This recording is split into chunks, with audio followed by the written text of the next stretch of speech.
All right, you guys, welcome to the video. It's me, Ciara, aka Ciara in the bonus, and we are here live on Twitch.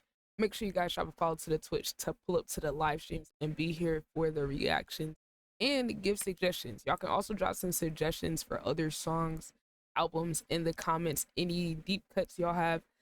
But today, as y'all can see, we are here to finally get to the Kendrick Lamar overly dedicated album. Now, I'm actually going back through Kendrick's discography. Some albums I listened to growing up.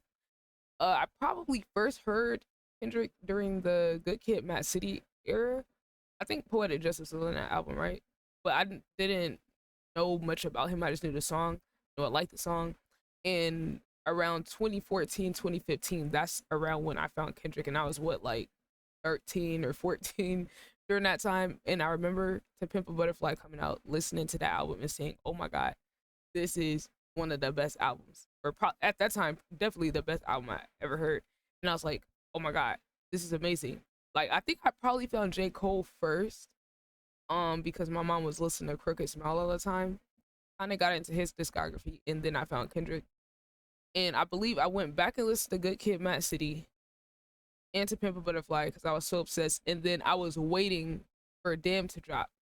Um, I was there for the hard part for it. So that's kind of my background, in terms of, listening to Kendrick and why I'm going back through the albums. I have a whole playlist dedicated just to Kendrick Lamar reaction. So if y'all want to check that out, go ahead. It's on the channel. Click playlist and you will see it.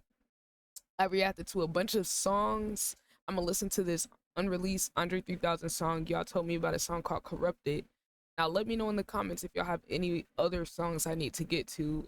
Maybe like some deep cuts pre like 2014. But yeah. So I've been excited going along this journey. We listened to the Full Heart series. I listened to Heart Part 4 when it came out, obviously 5, but I'd never listened to the full series before, but I have reacted to all of those, so go check those out too. But I told y'all I wanted more suggestions. Y'all gave me overly dedicated, and I'm like, you know what? I gotta wait, clear out some time for this, but now we're gonna finally get to it. So if you guys are enjoying the reaction, make sure you guys leave a like, comment, and subscribe. Let me know what you think. What are your favorite songs off of here? Let me know any bars that y'all catch that I might miss. I have jeans pulled up, so I'm gonna be looking at the lyrics, but I'm not gonna do the lyric breakdown. Like, look at the lyric breakdown because I want to give y'all my original thoughts. But only way I'll pull it up is if like I don't understand something, like just straight up to where I can't get the bar. Then I'll kind of look at it. But I'm gonna give y'all my straight up raw opinion. Super excited because you only get to listen to these songs one time, but we're gonna go ahead and get into it. And I'll try to let the song play. If I really have to get to something, I'm gonna pause the song and let y'all know in the moment what I'm thinking, but I'll try to save most of my commentary for after the song, so y'all might see the video skip to me get into different parts. But I'm gonna let y'all know what I think and be looking at the lyrics. Y'all let me know what y'all think in the comments. So let's go ahead and get into it. First song, Growing Apart to Get Closer with Janae Aiko. Okay, let's see.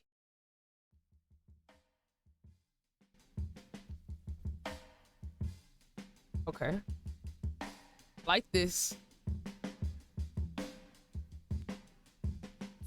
Bro, one thing I have to say, 12 seconds in already, one thing that I love about Kendrick Lamar, maybe the thing that appealed to me most, was him having such a different production style than like most hip hop rap songs. Realizing now, I would identify it as jazz. I think he kind of started to go towards that direction.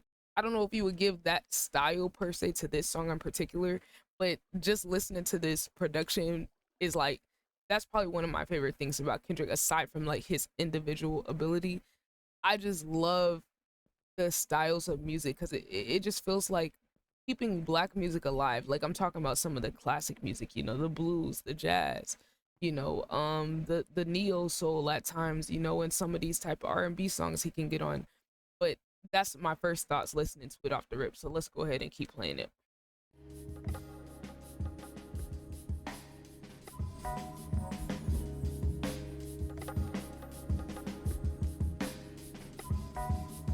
It's just,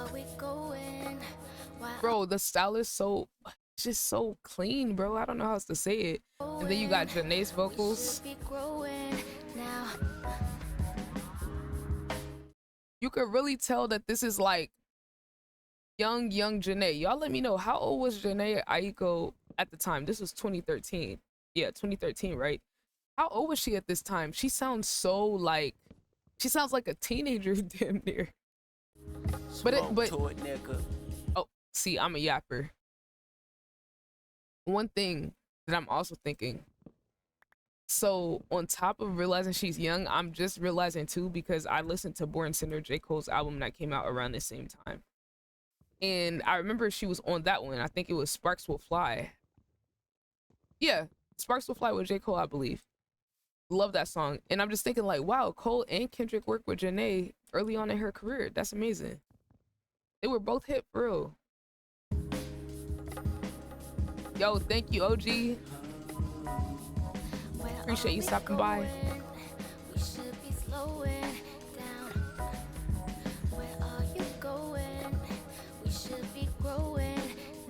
That's what she said to me. That place I used to call home is just a bed to me. And we don't even sleep. Neighbors can hear her weep. Meanwhile, I'm in these streets with everybody. I'm trying to get it and she know they got me. I watch her feelings watch me as they staring with the saddest eyes of loneliness. Look each other in the face and barely blink. Okay, I just noticed, looking at this track list, it says The Heart Part 2 is the first song, but it's just not on Spotify. Maybe some copyright stuff. But I do have my reaction up to it, so go to the Kendrick Lamar playlist to check out my reaction to that one. And that needed a full reaction anyway, because I took like 20-30 minutes to react and going through the lyrics and stuff. So if you want to see that, head over to that one. I'm gonna try to put in the info cards, so if y'all want to click over to that and come back, y'all can do that. I tried to make it right, but the pen ran out of ink. So if my letters don't reach you, I hope these lyrics in sync. That's a bar. That's a bar. I tried to make it right, but he said, I think my pen ran out of ink. Right, like writing with a pen, make it right, or like make it right with someone. That's a bar. Are we going? Why are we slowing down? Where are you going? We should be growing now. That's what it said to me. But that place I call ambition now dead to me. Gone and forgotten. I'm off track like Dale Earnhardt. My liver rotten. Alcoholic. That's another bar.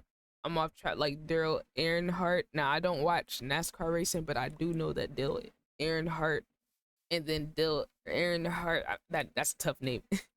Earnhardt Jr. were both race car drivers. I know that. Been fucking bad bitches and they got bad intentions. Club night guys and dolls balling out, but okay, kind of listening to him. I like hearing the point of view of these artists at different points in their career, right?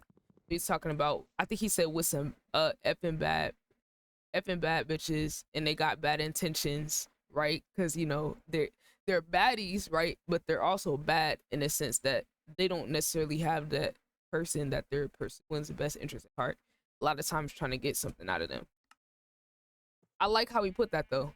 Like that's the creativity to me of a writer. It's like, yeah, you could say it straight up, but it's like, how can you present the idea in a different way that's not so obvious, right? You know, you could easily simply say like, oh yeah, I'm with some baddies and I already know they trying to use me for my money, da da da da. Like you could say it like that, but it's like that's so like expected. It's so typical. You know, rap is about the creativity of turning your thoughts and your feelings into poetry. So to me, that's why I don't understand why some people try to like hate on old head hip hop heads or people that like traditional hip hop where like lyricism and skill is looked at as important. You know, in my generation, that doesn't matter as much. You know, people more about the vibe, right? But it's like the people that do care about that stuff, like myself, I can listen to all the music, right? I can listen to everybody. I can listen to the J. Cole, Kendricks, and JIDs, Andre 3000, Nas, and I could also listen to, you know, the Playboy Cardis, the Yeats, you know, I love all of it because it's all derivative of hip hop. But at the same time, it's like there's a reason that lyricism and skill and creativity and stuff is valued And to me, we do have to have people gatekeep to keep this shit important, because otherwise it's just gonna get washed out by, the capitalistic, money driven music industry that doesn't care about the art, it doesn't care about the culture, it doesn't care about like the history in it, this shit. So it's like, if we try to get rid of everyone that cares about this shit and try to like make them seem obsolete or make them seem weird, or like, they are important. It's important for people to have more respect for the culture than the music industry does, because it's like, if we don't have people that care about lyricism and skill and talent and all that shit no more, then it's like we don't even have a genre anymore. It's not even gonna be hip hop. So it's like the little things, even like that. People will be just straight up rhyming. They're not even giving us bars these days. They're just straight up rhyming for the song or for the vibe. And it's like, that's okay. I told you I can listen to that too, but at the same time, it's like, bro, we still gotta have space for the true art of this shit. That's just how I feel about it. About to drop the ball. I'm calling out for help. My engineer called, told me come to the studio. I wanna tell him, no. Where are we going? Why are we slowing down? Yeah. Where are you going? That part right there is interesting. He said, balling out, but I'm about to drop the ball. I'm calling out for help. My engineer called, told me to come to the studio. I wanted to tell him, nah. Right. So it seems like, he was getting real into the lifestyle things that come along with, like, being, I guess, famous or becoming successful, right? So it's like he basically saying he about to drop the ball. That saying is basically getting at like, hey, dropping the ball kind of means like you're fumbling, like, in sports, like you're messing something up for yourself. And sometimes, like, when you get into the extras that come along with this success, you get too into that, then it'll make you not wanting to work no more. You can get too comfortable and not be on the grind no more. Like, you don't have that same hunger in you like you had at a certain point. So it's like you really gotta be careful, because you don't want to work and then never acknowledge any progress or anything like that. You don't want to do that, but also you gotta balance it, bro. You gotta balance it, and that balance can be hard. Sometimes we get pulled too far to each end of the spectrum. Sometimes we work too much. Sometimes we are enjoying, the fruits of our labor too much, and that to me is like the push and pull of trying to be great at something. That's how I see it. On planet Earth today. Is it something that I don't know? I know to follow him, rather follow people. I saw that line right there, the one Cause before. that means I'm following evil. Guess I'm following evil. I should follow cathedral. Blessings I need, but live like I don't need you. So that to me sounds like, he's saying only 144 can go, because I think that number gets brought up a lot in the Bible in terms of like how many people are going to be saved. I think something along those lines, right? Y'all let me know. I don't know the exact, extent of it, but that's just surface level understanding of it. He said, I know to follow him rather following people. So he know he should be following God. Saying, well, I guess I'm following evil. I should follow cathedral. So he's like, oh, we're just real rhymey way to say that basically he isn't going the right way. He knows he should be following God, but he's falling into sin. But that's just the essence of the human experience, for real. It's just about the creativity of somebody delivering it, and I like how he's going about that. I like the laid back, kind of monotone, because it really just sounds like he doing like a voice note type vibe, right? And I feel like we got, this is just showing the different like colors Kendrick has to like his voice and his delivery. That's something I always bring up. I'll talk about it more down the line, because I'm sure he's gonna have another example of it. But yeah, I like this. So in conclusion, we all seem to stumble, planning our own demise, forgetting the big picture and making it while it's Planning our own demise, first thing that makes me think is like about self-sabotage. It does seem like the human tendency is to kind of self-sabotage or self-destruct over time. Like, we have a tendency to kind of pull ourselves towards bad things that focus on the negative. Like it's interesting how that works. So to what's important in my life, I apologize. I promise to stay faithful, focused, and sanctified. We all get distracted. The question is, would you bounce back or bounce backwards? Would you not know how to act or take action? It's just a part of life, and if your vision's impaired, you probably lose it all tonight. I'm trying to visualize how to get it right, but my vision's so blurry.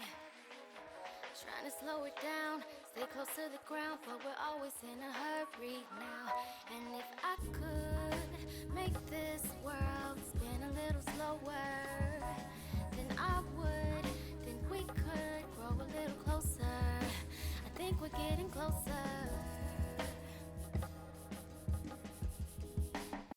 I love Janae's section on this. I love this section the most.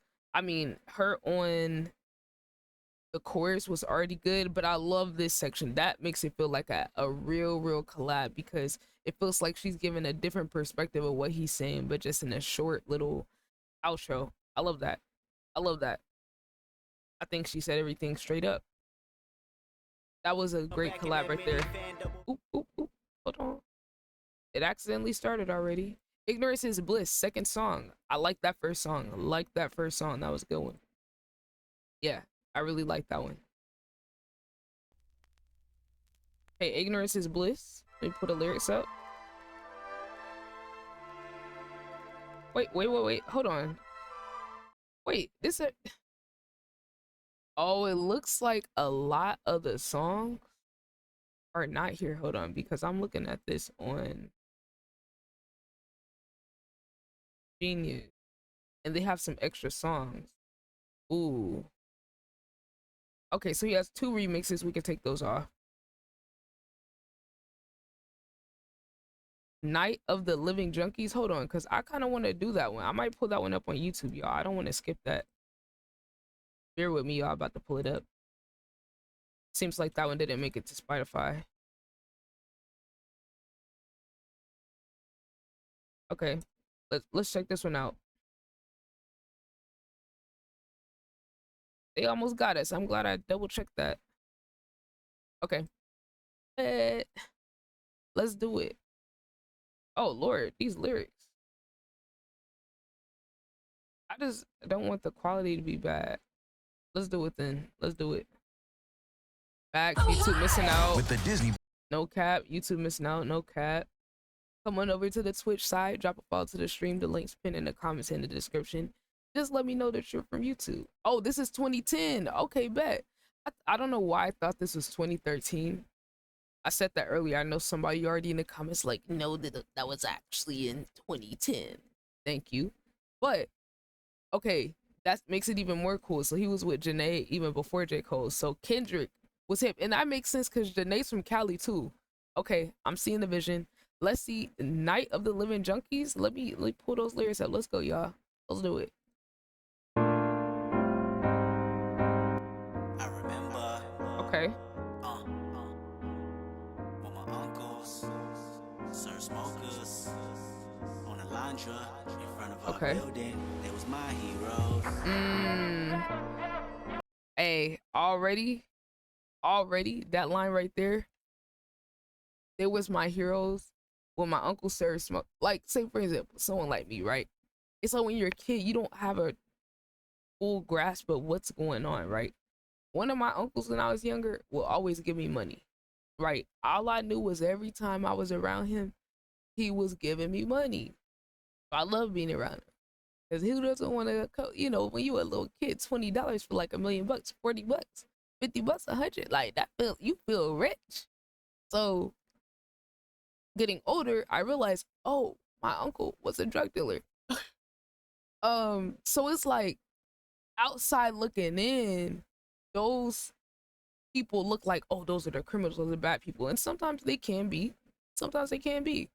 But to us on the inside, in the hood, those are, look, they do feel like heroes. Those are the people that make you feel not broke as hell all the time, or make you feel like if you don't have no one else, you got at least one person that can like help you out, or buy you that ice cream that your mom can't afford when the ice cream man come around the corner. Like that's what it was like for me. So it's like, you know, the ice cream man came around the neighborhood. My mom like, we ain't got money for that. He did it. But when I'm with my uncle, oh yeah, I'll get you that. No problem. Like that little thing, that little feeling right there is what makes you feel like these people are heroes. And sometimes in the neighborhood they are. Like my uncle, I didn't know this at the time, but I had someone tell me, yeah, your uncle was throwing the community barbecues and stuff, like paying for everything, fixing buildings when they got destroyed by the hurricane, stuff like that. I was like, oh, word? Like, oh, so that like dead ass. You, if you're that person, you are looked at like a hero in the community. So to someone that doesn't really come from that type of background, it's easy to have your outside perceptions about who these people are, but in the community, not everyone doesn't feel this way. Some people in the black community still don't like the like, right, these are, it's a range of opinions on it, but I'm just saying that that's something I think can be very misunderstood, but someone like Kendrick is able to put that in the music in a way that I think helps people understand it on a different level, you know, then it might open them up to a perspective they never understood. So that's one thing I wanted to say about that line, and it just kind of made me think about that, bro. It's very nuanced and complex.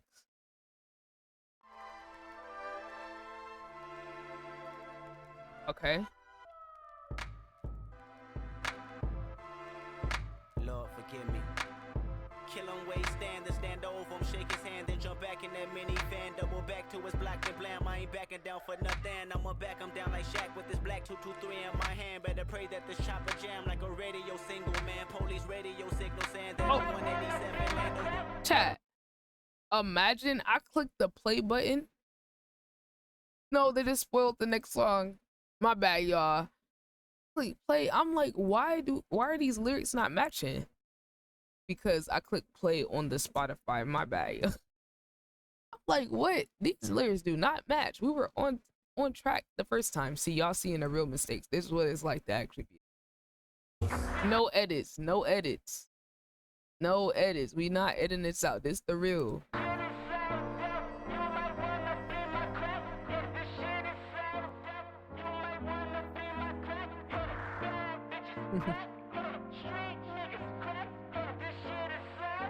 Is this Kendrick on the chorus?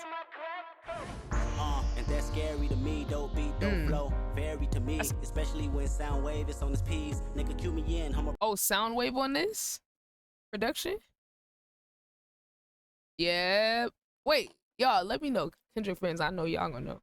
Wasn't Soundwave a producer on one of the songs in the Kendrick beef? Either on Kendrick's side or Drake's side.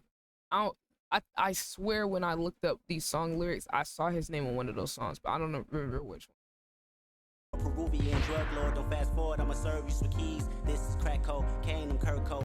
Bang and I bang like a CRIP, PRIU, high you, I'm an IV. Stop, I said a high V, cause when I be in the studio, high shot, a needle in your one thing, looking at the lyrics, he said, this is crack cocaine, I'm Kurt Cobain, and I bang like a CRIP. Hold on, let me go back and listen to how he delivered this. But I basically wanted to say, I like how Kendrick spells out, like, rhymes words that he spells and stuff, and I like how he spells stuff out in his music. I just think that's always a cool little thing rappers do. It's nothing too crazy, but that's just something I personally like. Nigga, cue me in, I'm a Peruvian drug lord, don't fast forward, I'ma serve you some keys. This is crack cocaine, I'm Kirko. Bang and I bang like a CRIP, PRIU, high you, I'm an IV. Yeah. Stop. I said a high V, cause when I be in the studio, high shot. A needle in your vein, take it in vain, or itch till your eyeballs pop. I'm cold on a cold turkey. I hate chickens, but I do fuck pretty birdies. Where your girl at? Over the Pyrex, where my world at? That line's funny. He said, I hate chickens, but I do fuck pretty birdies. You know, because I think, like, so it's like an insult, low-key, to call somebody a bird. But that's usually a word that refers to, like, women. Like that, I guess, ain't shit or are dumb. I've heard people use it in senses. But just, you know, he's saying he don't fuck because the chicken's a bird, you know. Where girl at? Over the Pyrex, where my world at? Hold on, let me run that. Where your girl at? Over the Pyrex, where my world at?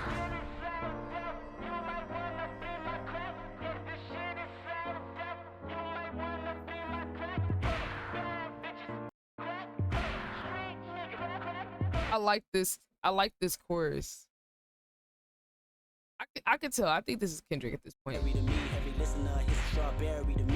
You pussies ain't shit of venereal disease. Z's on K dot, better wake up a nightmare. I'm right there like a Siamese twin. When you motherfuckers gon' learn. Curl up like big worm when I drop. Who fly? I'm a red eye with eye drops. Eye big, eye cock. You Chris, I rock. That's Pookie Home, new jack head first with a cyclops.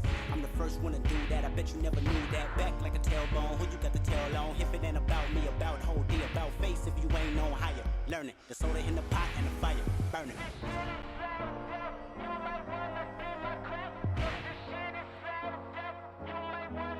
Yeah, I'm just enjoying this. I don't have much to say about it. I feel like the lyrics are pretty straight up, but I like this style though. This is like classic Kendrick. What I'm thinking with this is that he was just very polished at this time. Very, very polished. Girl Virgo, when I turbo on any track, it's a Reynolds rap. And I rap like a nigga, he invented rap. Rapid heat. You can fall to defeat if you don't pay your toes. Like the limbs on your feet. I like that, like that, like that. Little bar. He said, rapping heat, you can fall to defeat, you know, fall to that sound like a real Eminem type bar. Fall to defeat, that's not like something Eminem would say, but you know, fall to defeat when you're getting defeated. You could fall, like fall is another way to say defeated, which is another way to say to lose, so he's kind of referencing that. And then he said you could fall to the feet, like if you fall to the ground, you might fall to your feet, literally. Okay, light little bar for Kendrick. He said, okay, you could fall to the feet if you don't pay your toes, like the limbs on your feet. I'm assuming he's talking about like checking in or when you get in charge to get protection type shit. When you're somebody's hood. That's just what I'm assuming based off of it. I don't want to look at the genius thing, but that's just what I'm thinking. Rapid heat. You can fall to defeat if you don't pay your toes, like the limbs on your feet. I suppose this is bigger than life. This is probably everybody, Illuminati's. Guess I'm the blood sacrifice at the party. I undress her like a Harley. Lights will flash, cars will crash. Smoke more junk while the junkies laugh. So my bad if I put you in rehab. You are reimbursed, put it on my tab. Oh, dude. You're about to fuck. Can't remind me who, but this chorus just reminds me of something. Y'all let me know. Somebody else did that type of like yelling through something that sounds like a radio type vibe. That's something that I feel like we heard more maybe like early 2000. But y'all let me know who else did that type of thing in their music, because I'm definitely thinking about another song that sounds like that. But I like it. I like it.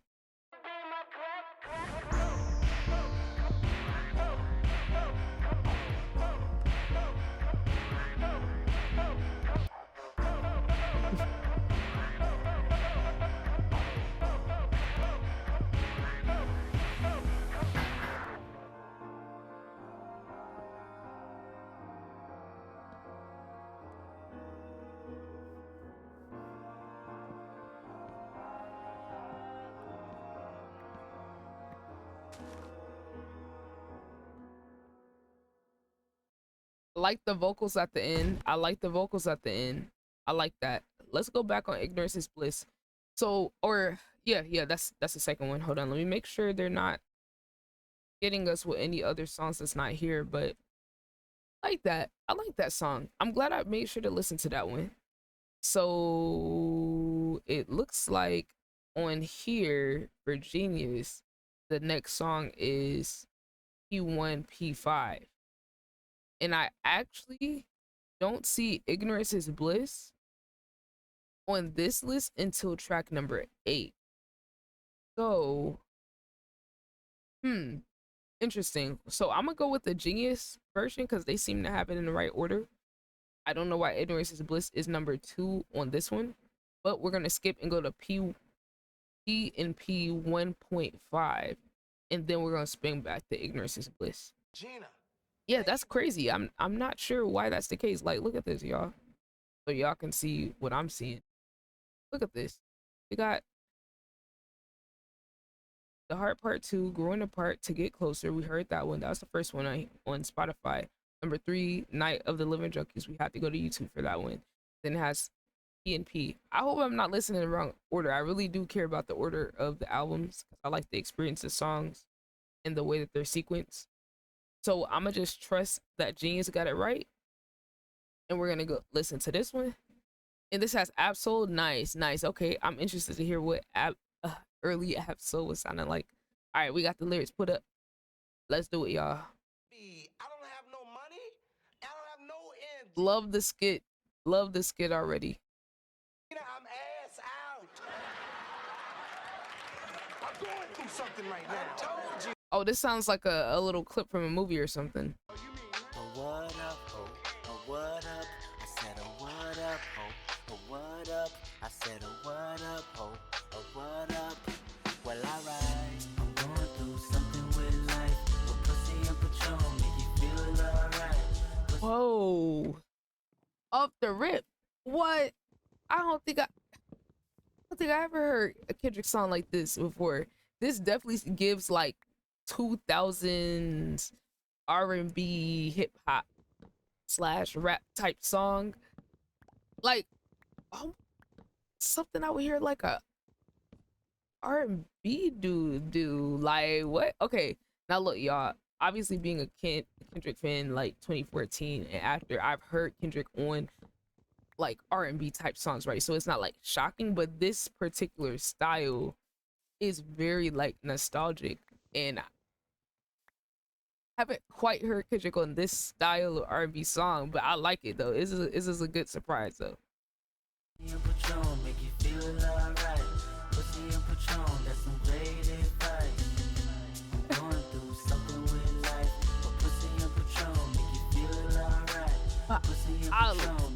I love this though. This is fire. I don't know, y'all. The style is just nostalgic. If y'all know an artist or another song this sounds like, let me know in the comments, because it's literally, I can't put my finger on an artist, but it's just very, very nostalgic. Early 2000s R&B hip hop type vibe.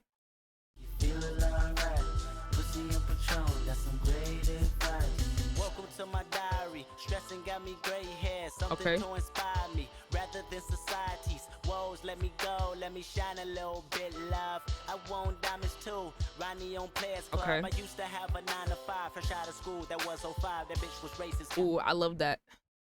That's, see, I love when R&B, especially R&B, you get to hear the drums and stuff highlighted more, I feel.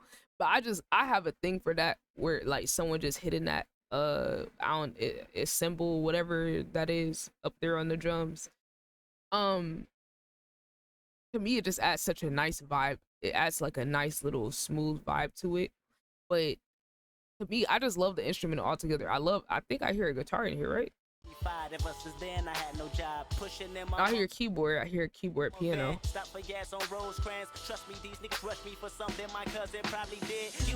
That might be a guitar in there. A low acoustic guitar, right? Association story of my life, nigga. You gon' make me flip this split your shit, just give me life, nigga. Pain since my grandma's death, uncle killed. Yeah, that little electric piano back there, I love that. Nice choice. It gives neo soul-ish vibe.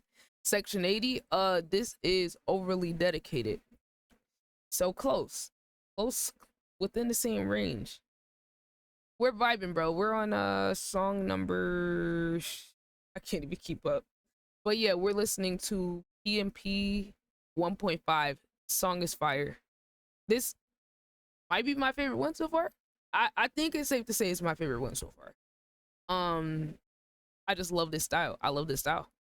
Burgers, hold my tears, I try my best. Let it go, drench my porn over. Cycles of a starving artist trying to go beyond the margins. Maintaining my modest as I dream. So while I go through that section right there is so tough, bro.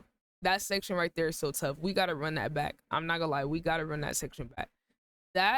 The delivery, oh my god. That is what, bro, that's what I like from the music. That's what I love about listening to the music that people had when they first started, getting to hear their journey, getting to hear where they were at that time, and where their skill level was, and what style they could express themselves, or like what's the best version of what Kendrick Lamar sounded like in 2010. This is it. But the fact that he was already here, I know he has some projects before Overly Dedicated, and we are gonna get to those after we re-listen to Good Kid, Mad City, To Pimp a Butterfly, and Mr. Monroe. We're gonna re-listen to all of those first because it's been almost 10 years since To Pimp a Butterfly came out, and I was like, what, 13, 14 when that came out. So we're gonna re-listen to it with adult ears. And same thing for Good Kid, Mad City. But after we get to those, we're gonna listen to the earlier Kendrick projects. But I think he has one called Kendrick Lamar, self-titled, and then he has some other one even before that from when he was like even younger. So we're gonna get to literally all of his stuff. But this right here, hold on, let me run it back. 30 seconds. For gas on Rosecrans, trust me, these niggas rush me for something my cousin probably did. Guilty by association, story of my life, nigga. You won't make me flip this switch, oh shit. Guilty by association, story of my life. Because you know when you're gang affiliated or your family, you know you get checked or looked at based on who you know, who your mom, who your grandma, who your family, who your dad, who your cousin. Like that type of stuff alone can cause problems depending on where you're at or who's around. Just give me life, nigga. Pain since my grandma's death. Uncle killed at Louis Burgers. Hold my tears, I try my best. Let it go, drench my pour over. Cycles of a starving artist trying to go beyond the margins, maintain that part right there. I just love how he used that let's just say he kind of was bending his voice kind of in a downward way. He kind of like, you know, da da da da da da da da da, like that delivery right there. That's just creativity and delivery right there. And to me, it's like, I feel like, you know, certain artists are able to present their verses in multiple different ways, like vocally, tone, you know, the tone of your voice when you're delivering it. All those little things matter. And Kendrick has so many different like dynamic ways he uses his voice. I like to call it, you know, being colorful with your voice. Like he knows how to really use his voice as an instrument to kind of get the point across, right? Because when he delivered the bar like that, you know, starving as a starving. Wait, okay, what did he say? Something starving artist.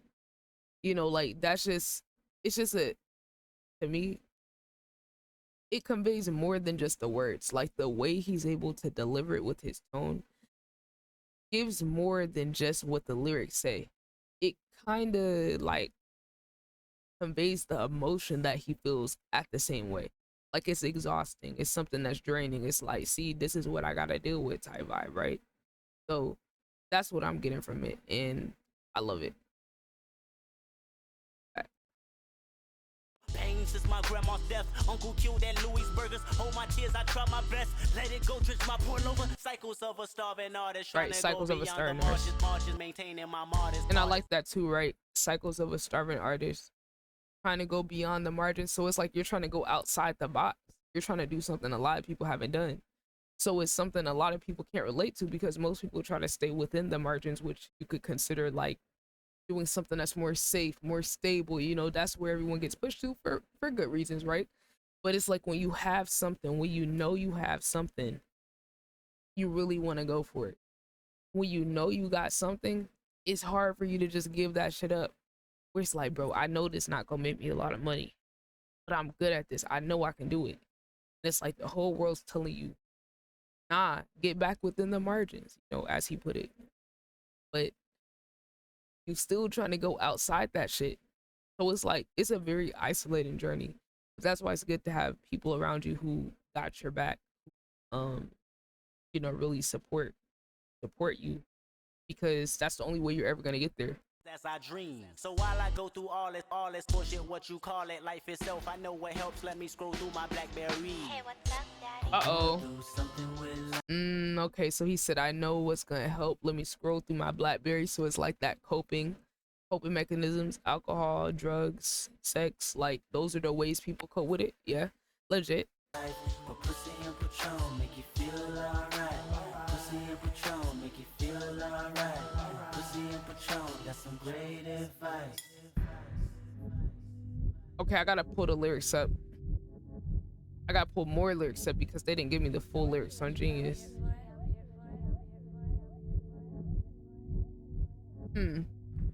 Oh, okay, this is a little dialogue right here. Right.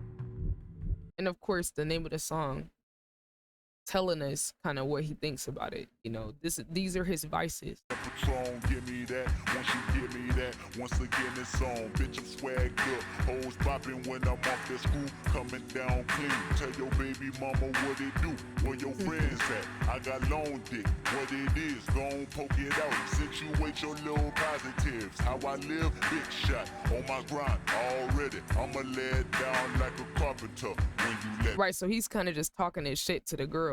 Like, this is him just talking shit to the girl, you know, even though he told us before from the POV of him struggling to make it. But of course you gonna flex to the women, right? You gonna flex to the women, and it's like that's all you got. You know, it's funny, like there's a J. Cole song from Born Sinner. I can't remember the song, but he goes like, all you got is a phone full of bitches and they just like her. Meanwhile, I'm stacking paper up my and he was kind of getting at in that song that, you know, the girls thinking she done hit the lottery, she thinking she got the #1 pick, you know, you gonna have that cars of clothes, house, all that type of shit, but all you got is a phone full of bitches, right? So he's like, hey, I'm struggling, I'm really not on my shit, but to the girls you gonna be like, nah, I am on my shit, I'm a big shot, all that, you not even there yet, but you gassing it. That sweet, that nasty, that good shit stuff. I can't get enough if I offend you. Blame it on the liquor, babe. Give me that funk, that sweet, that nasty, that good. Okay, that's another interpolation right there. Hey, bestie, let's go. Y'all let me know what song is that.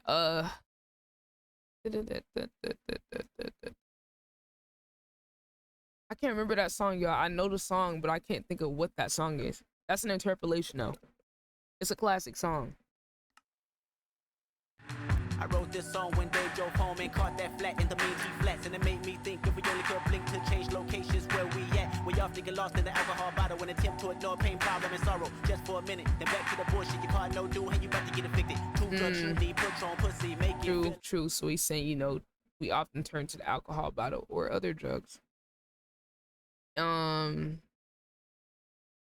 Said to ignore the pain, problem, and sorrow just for a minute, then back to the bullshit. Your car no do, you about to get evicted, right? So you temporarily feel good, but by the time you come back, you know, it's like you back to all the problems before. It's like people still need to cope just to get through. Give It To Me by Jay-Z and Pharrell. Yeah, that's it. Nah, he's real for that. I got my #1 pick, so I'm up. He's spitting. He's spitting. Hey, if you can't get you a #1 pick and secure it, go ahead. alright. But once it's empty hand, that bitch leave, then it's back to life. You can't run Right. from it, gotta run to it, nigga. The antidote wouldn't last, and you know it, nigga. But still, you proceed to dive deep. Ask what's her zodiac sign. Fake conversation type shit, right? I mean, it almost sounds like he's talking to himself here, though. Going through something in life, but pussy and Patron make you feel alright. Yeah, it really does sound like he's talking to himself. Like, he's talking to other people, but this does feel like him addressing himself. Like, you know, he's saying the antidote wouldn't last and you knew it, nigga, but you still proceed to dive deep and ask what's her zodiac sign, you know. Pussy and Patron, that's some great advice. Okay, welcome to my diary. Where should I begin? Finna get a swisher and fill it with at least a gram. Crackers watch my every step. Right, so this is Absol's POV on it, right? Because I heard they were both I remember there was a song, The Heart Part 2, probably. That was the first song on this album, where he was talking about him and Absol's struggle, right? So, right, this definitely sounds like a diary entry from both of them. I love that. So, you know, with Kendrick, his vice is the alcohol, but Ab Soul's vice is the what's it called? The weed. And I hate to work for them. One time I tried to work for me, but that shit didn't work for me. And here I am, stressing, questioning. He said one time I tried to watch my every step. Man, I hate to work for them. One time I tried to work for me, but that shit didn't work for me. That's a bar right there. That's real shit. Right, working for yourself is not easy. And it's not gonna pay a lot for a long time. So you gotta accept that you really gonna have to work for somebody else. And try to work yourself and make it work. Yo, I'm recording the album reaction, bro. Yo, I'm recording the album reaction, bro. Oh, my bad. But yeah, so it's like you realize you're gonna have to work for someone else and try to make your dreams possible, and it leaves less time for your dreams. So it's real discouraging. But this is the real struggle as an artist or a creative or anyone that has a dream that's not traditional. This is the real struggle of it. Direction, man. What to do? Nothing's moving. Traffic jam. Wiggle through it. Pop the cork and take the fluid. Bust that pussy open. Bust that pussy open. Bust that pussy open. So balls deep. You dig? Retrieve, relief. You dig? Let's kill a bottle of tequila and lie butt naked, telling the truth. What's up? I had a long day and I really wanna fuck. Take a double shot to the face and forget about my whole day. Cause all I've been thinking the whole day. Going through something in life, but pussy and I like that verse. I like that. I like his delivery. I like how he's able to pretty much say the same thing but in his own creative way. Real rapper right there. Real lyricist. something in life, but pussy and Patron make you feel alright. Pussy and Patron make you feel alright. Pussy and Patron, that's some great advice. All I need in this lifetime, pussy and Patron. Give me that, once you give me that, once again it's on. Bitch, I'm swagged up, hoes popping when I'm off that school, coming down clean. Tell your baby mama what it do, where your friends at. I got long dick, what it is. Yeah, I love this. I love this right here. I don't know what this is, of course.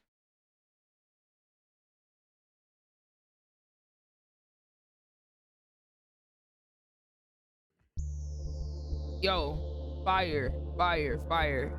Love that song. Okay, let me make sure this is the next song. Alien Girl. Okay, yes, this is the right song. Let's do it. Let's go. Alien Girl. Okay. Today with her. Okay, bet. Oh no. Here we go. Let's do it. Got the lyrics.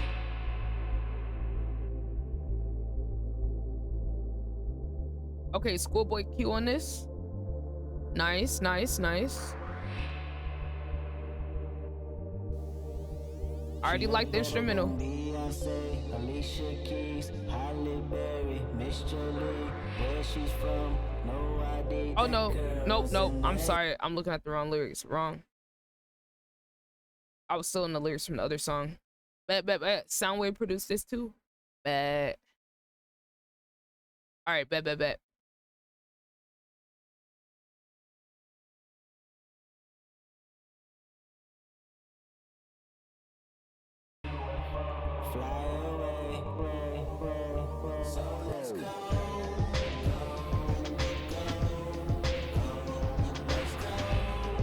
I don't know. Okay, this is who producing Soundwave. Okay, off the rip, the post chorus, little off key, but it could also be meant to sound like that. You know, sometimes people want the sound to sound a little distorted, a little off, you know, to give a certain vibe. So I'm gonna keep listening. But that's literally my first thought hearing it. What's good with me?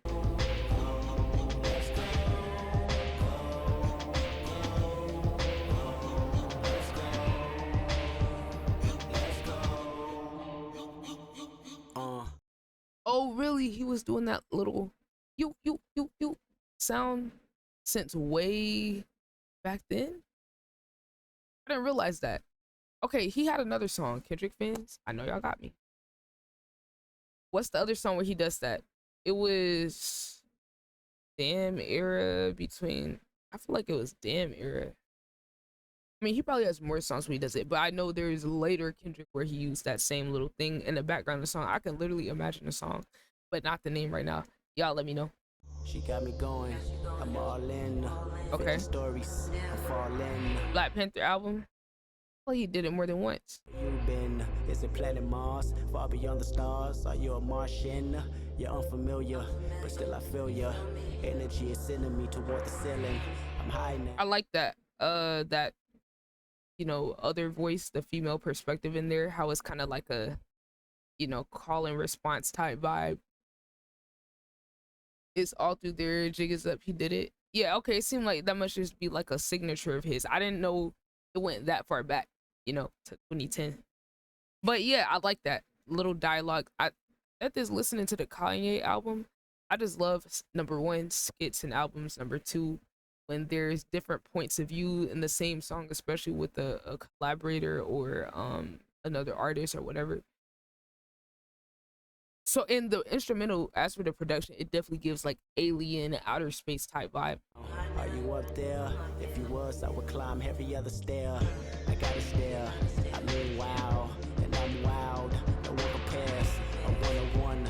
You must have won every pageant in America when you was young. Lips, hips, hair drip down the back crazy. I like this. I like this. The delivery on this feels a little different. It definitely reminds me of, I want to say, other 2000 songs. 2000s. Like this whole album is giving like 2000s hip hop vibes, like people that I grew up listening to though. So I'm curious, like, who are the influences? Because whoever, you can hear his influences, whoever they are. I don't know who he would say his influences are, right? I have my guesses, but I love the fact that the style sounds nostalgic of the 2000s, and of course it makes sense because it was literally put out in 2010, so it makes sense. But I like that element of it. Body frame crazy, insane crazy. The only girl that can make time then make me stop.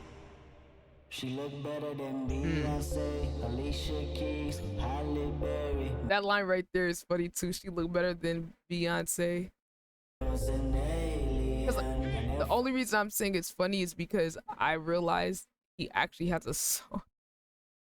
He actually has a song like that I saw on Twitter where he was like singing about Beyonce the whole time. So that's why that line's kind of funny. I die before I wake. I pray that I'm in outer space. Fly away, so let's go.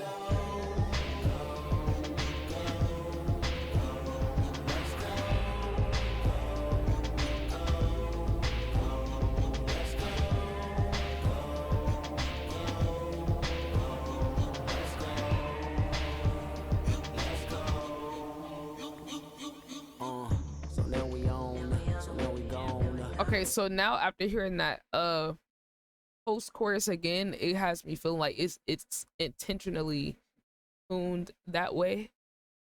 You can't tell the Lupe influence. Oh, I definitely can. I just didn't really.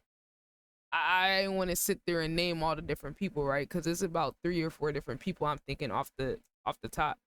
But I don't know who his, like, who, if he sat down and told us is his influences, I'm curious what he would say, right? Because sometimes what us fans think versus what the artist is willing to admit are 2 different things. That's why I'm like, I know who I think he sound like, but who did he grow up actually listening to? I always like to hear what artist answers are to that, like J. Cole, he said when he was younger, he listened to a lot of Eminem and Nas. So when he first came out, he was sounding like Eminem and Nas. And that's why I like listening to the artist's earlier projects, because it's like that's where you can hear the people that they were inspired by the most, like, when they're the most raw. And I don't find a problem with that.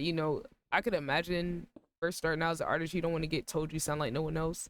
But as a fan, I think it's cool to hear the evolution from how they sounded more influenced by other people when they were raw to like later down the line when, they actually, kind of get more of their own sound. So I like hearing that, and that's why I like going back to listen to this. But I definitely hear the Lupe, I hear the Eminem, I hear, you know, a little bit of Kanye even. When I was listening to Kanye's album yesterday, I 100% hear the influence he had on J. Cole. And like I said, I could even hear a little bit of it in this too. You know, Eminem, Andre 3000. Those are the main people I think about when I think about Kendrick. In the city of the unknown, I show off, I stunt with her. We do it sweet, they look bitter. Oh, obviously Wayne. How could I forget? Wayne, like Wayne heavy too. Wayne definitely, like Wayne is one of the top, gotta be like top 3 influences for Drake. He said he grew up to Pac, Snoop, and M and Wayne, but as he got in the game, you could tell Lupe influenced him and how he wanted to path his career style. True, and I think that's why Lupe feels as strongly as he did.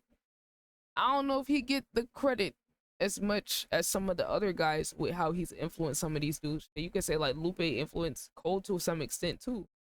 So it's interesting how all these influences play off of each other, you know, because Nas influenced Lupe in a way, and then Lupe influenced some people, and it's but that's to me the beautiful part. I know some people don't like the comparisons and stuff, but to me, everybody's influenced by everybody.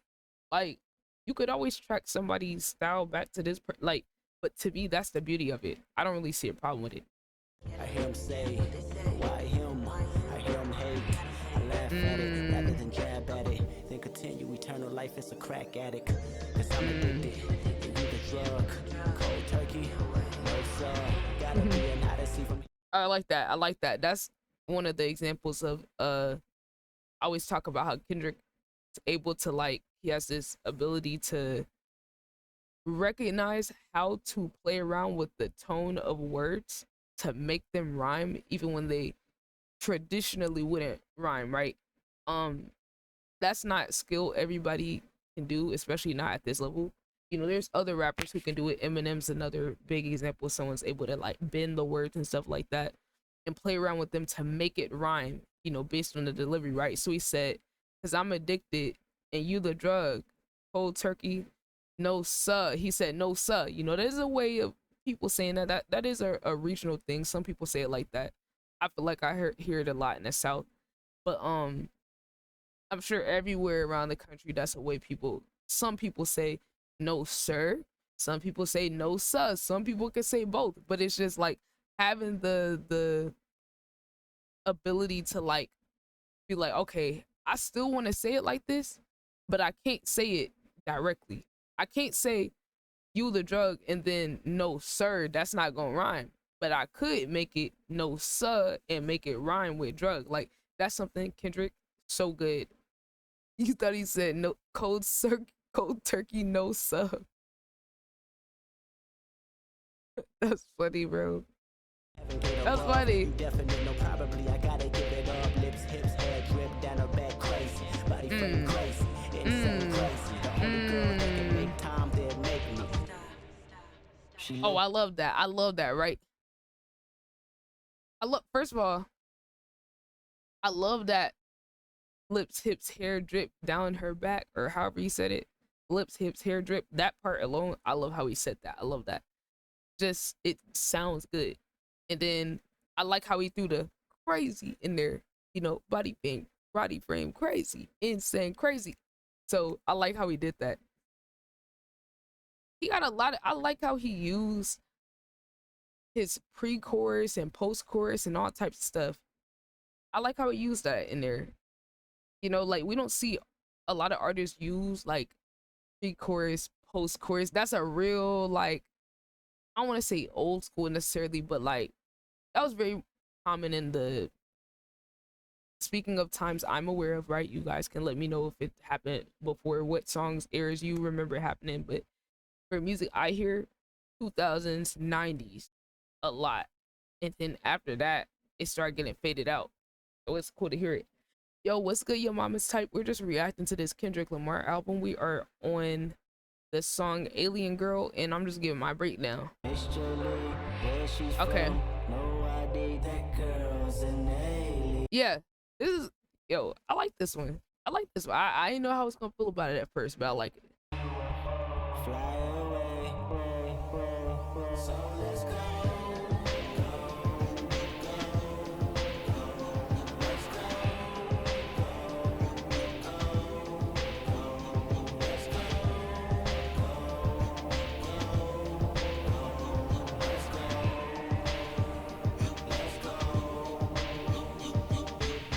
Nice.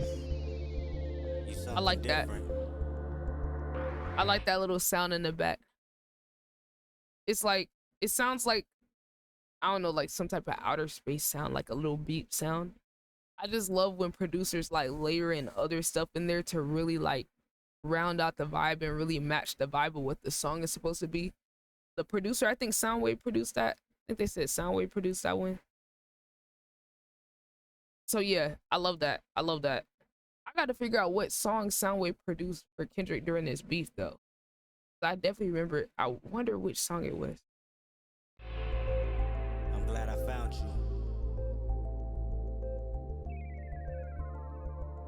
Oh my god. This production So was so pretty. amazing. I love the little I piano in never the do back. anything to hurt you. That part right there is so fire. She pretty much all of them. Love that. Oh my god.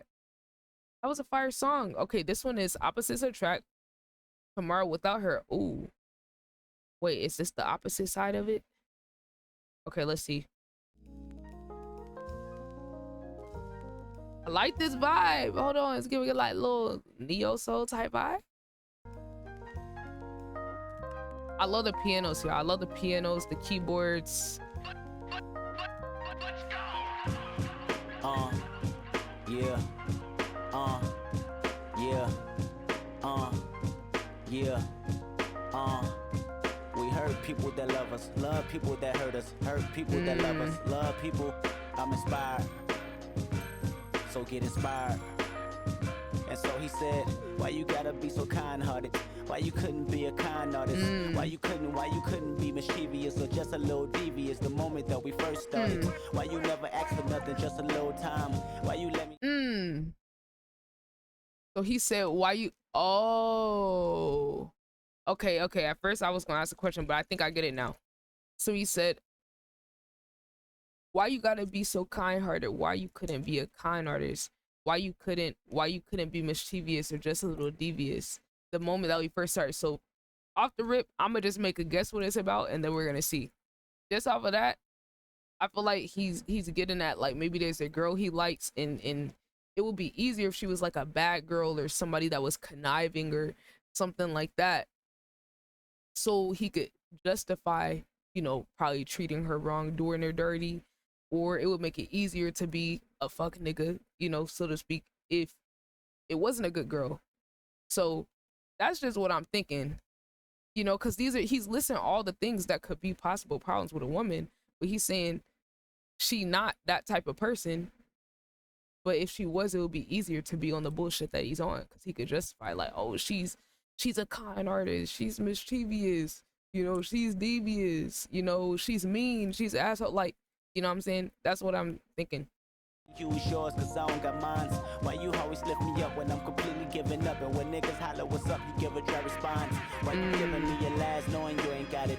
Why you always buy me something when you going shopping? Why you tell me that you love me? Why you always thinking of me? Want my company rather than going club hopping? Why you treating my mama like she your mama too? Why you making promises that you'll forever do? Whatever Right, just to sound like at this point, he not ready for that.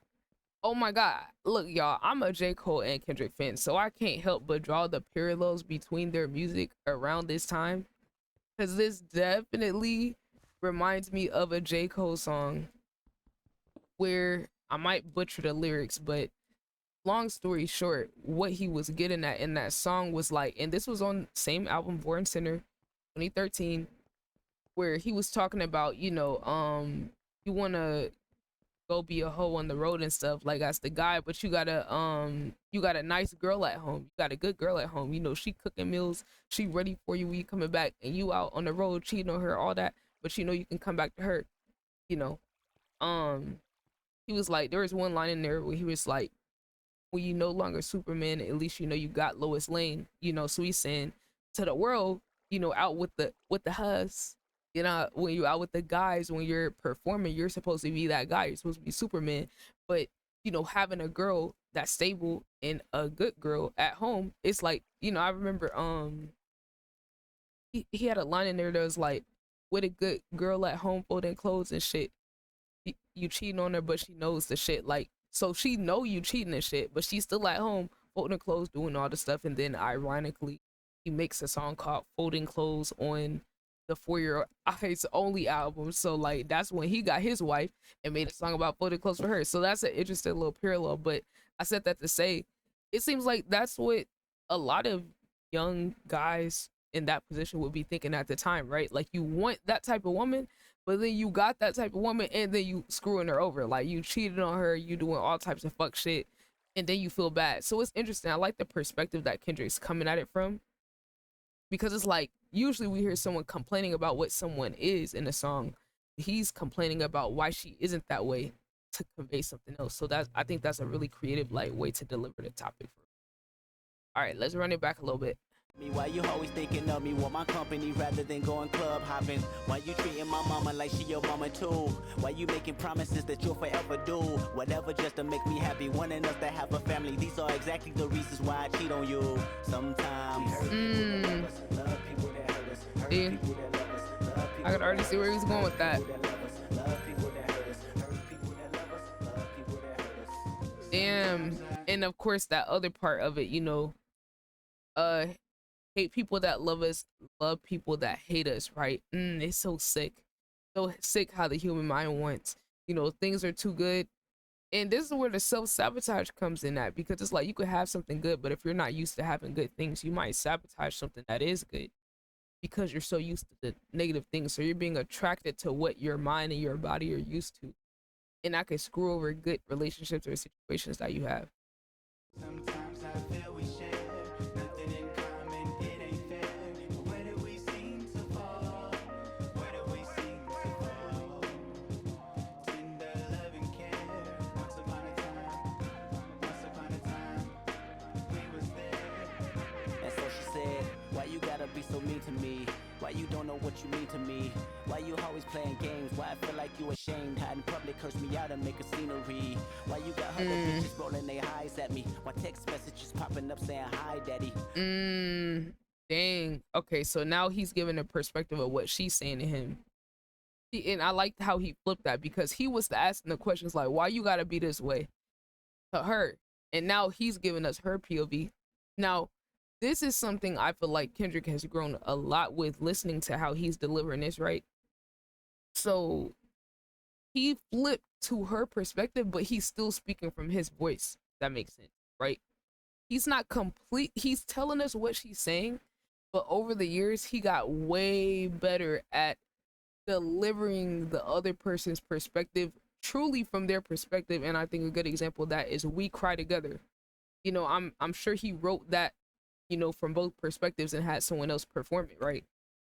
Or maybe he co-wrote it. I don't know the exact writing process of that, but I think that's a good contrast to this song, where it showed like his evolution in being able to execute the concept of two different POVs in a different way. And I'm sure he had some other songs in between there where he did something similar. So if y'all know any other ones, I can't think of any off the top. But "We Cry Together" is the main one that comes to mind for me. Why you treat me like I'm nothing? Why you always at a function? I be wanting to go out, but you'll never ask me. Why you sipping serenade when we having sex? Why you always assuming that Damn. Hold on, was he actually doing? Oh my god! Imagine if he saying somebody else's name while you smash your girl is crazy. But, bro, but it'd be like people be staying with the person, especially if they knew them from early, right? And I know he was cheating on the wife he with. You know, I wouldn't be surprised if he wasn't watching Baby Boy when he made this song. Some of his lines feel like it's from there. Okay, I can see that. That's a classic right there. Feel like my ex. Every time we get into it, I'm the one that's feeling stupid. You don't need me, you gon' leave me. That's your favorite threat. Why you never know how I feel to be lonely? Why I feel I'm the last option after your homies? Why you always gotta know that? And that is something a lot of women can feel. A lot of men have a stronger connection with their friends and their girlfriends, and you know the saying, bros over hoes type shit. And that can be difficult to deal with, especially because there's some dudes who take it to a crazy amount, right? Some men know how to balance it, but some dudes, bro, you would think they in a relationship with they brothers more than a woman. That's it.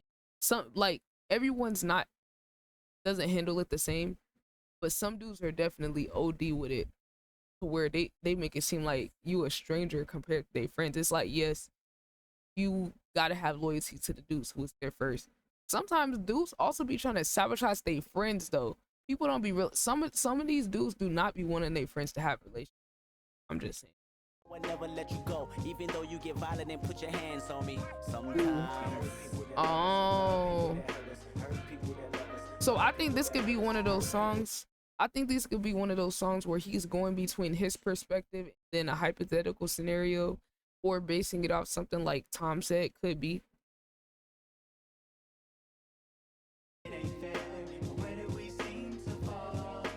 Yeah.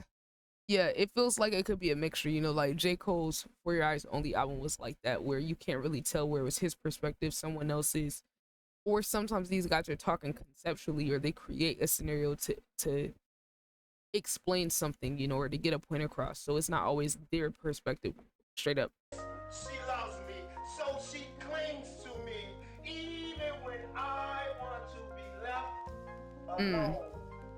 But she's beautiful. Like sometimes when I have things on my mind, she's the Is this a skit? person to listen. And she only gives advice. She says Is this a skit? when I give her a you. She says she loves me. Like when I wake up in the morning, she's sitting on the edge of the bed with a plate of Oh, this sounds like a spoken word piece by someone. wanted to feed. She says she needs me. She says she loves me. Or like when I'm stepping out of the shower, she's standing there with the towel, wanting to drive me home. She says she loves me. So instead of admitting that she has made another mistake, she says she loves me, and I don't know about love. That's deep. That's deep right there. Okay, I like that song. I like that song. That's definitely up there so far. I like that. That's one of my favorites. But I like that spoken word at the end. I like that. Nice, added a nice element. Who was this that did that? I like to give credit to the artist. I like that. Okay, it's called by Lamont Curie. Title: She Says She Loves Me. Ah, okay. That's real. I don't think it needs to be explained. I think that was perfectly executed by him. All right, next song, Michael Jordan. Okay. Oh. Figured I would hit the NBA and make me a fortune. Okay. Every time I'm in my city, I be hacking like Oh. my shit don't stink. Used to clean my rolling chain with Hold on. alcohol in the sink. Riding around with Wait a niggas minute. that I grew up with, smack near, bumping me against the world. Hello world, Kendrick Lamar. Wait. Oh. Ooh. This is giving a mixture of things. This is giving a mixture. Ooh. This is giving a mixture of, dare I say, a little Waka Flocka, a little Lil Wayne. Definitely a lot of bit of Wayne. A lot of bit of Wayne, but I love it. I love it. I wish She Needs Me was on this album, but it's on his mixtape. Hold on. Some of the songs are on YouTube. Yeah, I'm gonna listen to that one.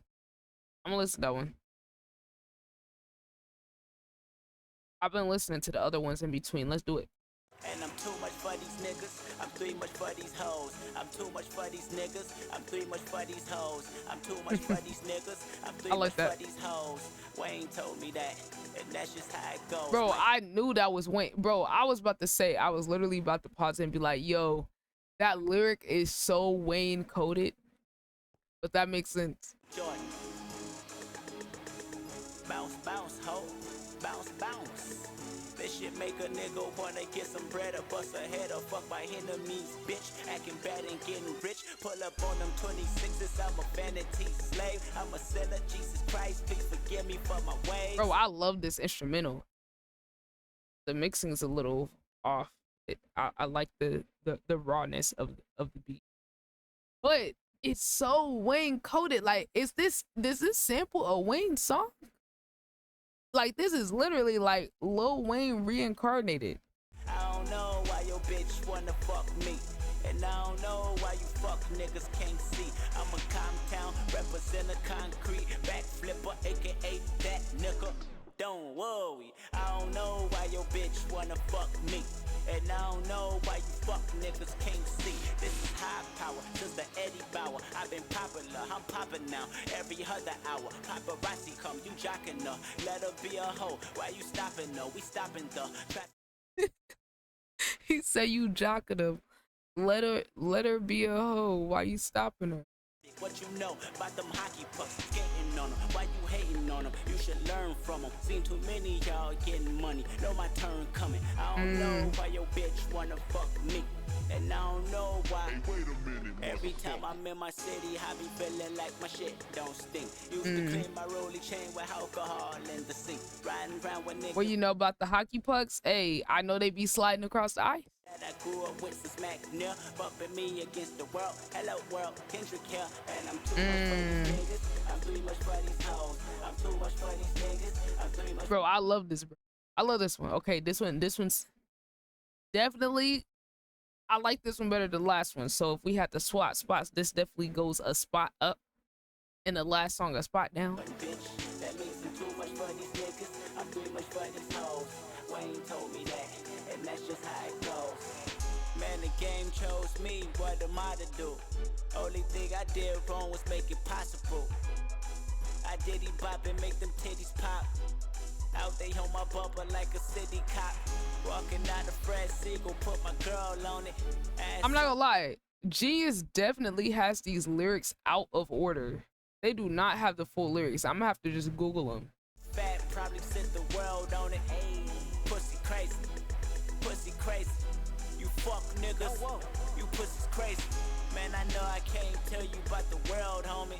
But I know I can tell you about your girl, homie. Her pussy crazy, her pussy crazy. I fuck nigga, I know you hate. So this is a song where he just talking this shit. Very Wayne coded. It gotta be mentioned. I need me an engine that go real fast. Call it Hall of Fame.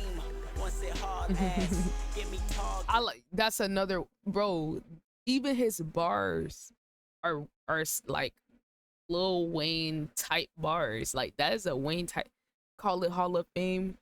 Once it haul ass. Like, you know, that I feel like Wayne is like a master of those, like, saying the rhyming words that sound similar but different spellings of the words. I feel like that's like Wayne's bread and butter.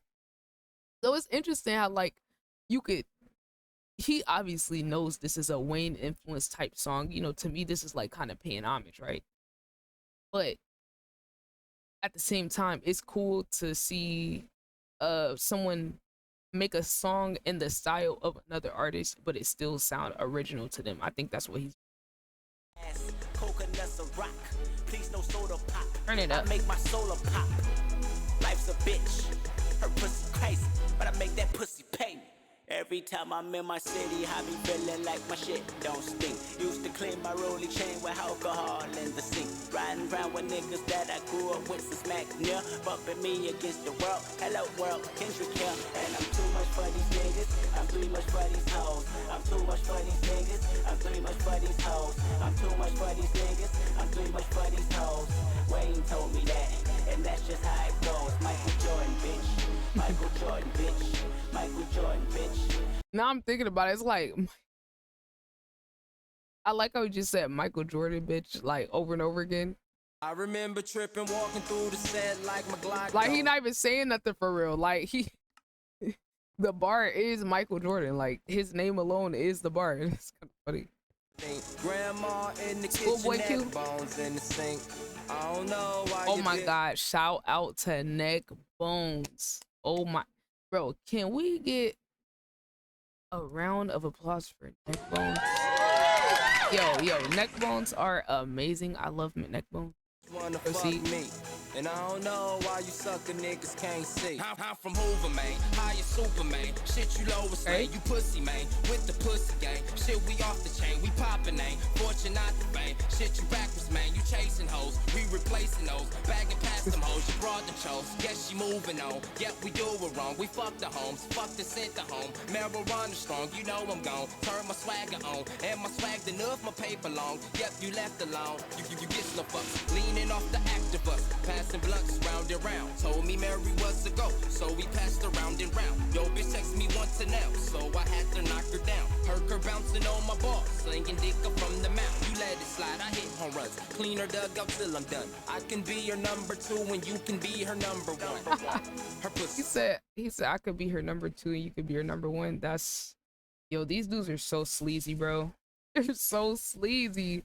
This Schoolboy Q coming out party. Okay, bet. Tom, guess what? Did you listen to his album called Blue Lips? I'm gonna listen to that. Oh my God. Pause. This is very important, Mill. This is very important, Mill, y'all. Y'all, my AdSense number got here. Thank you, Google, for not taking 3 weeks. Thank you, y'all. We can get ads back on our channel. Hold on, we need a round of applause for that. This is a live reaction, y'all. This is what the full experience is like. Oh my God. Oh my gosh, those are so cute.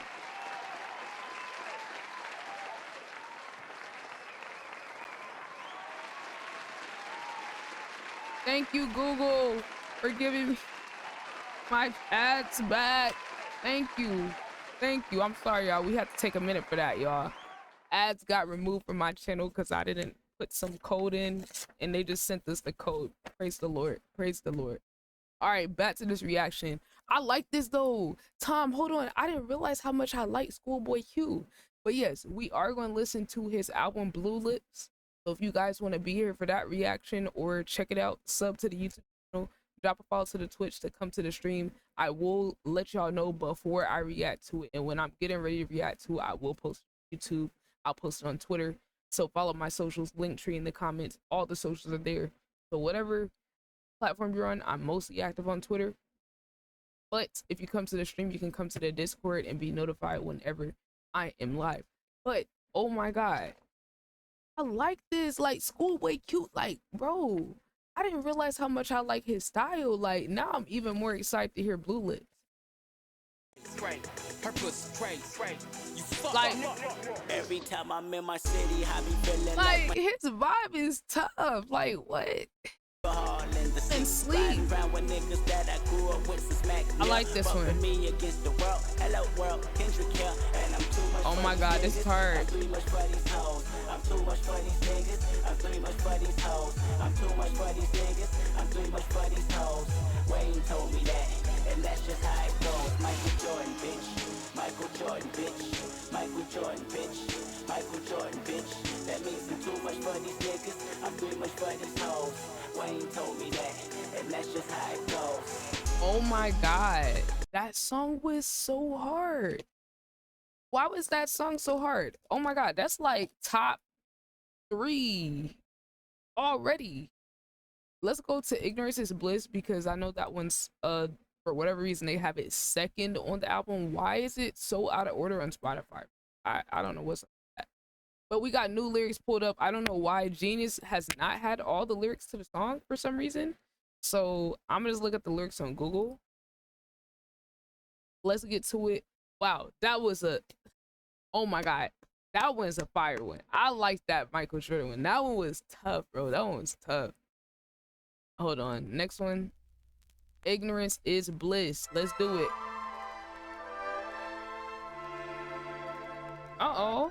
I I like this.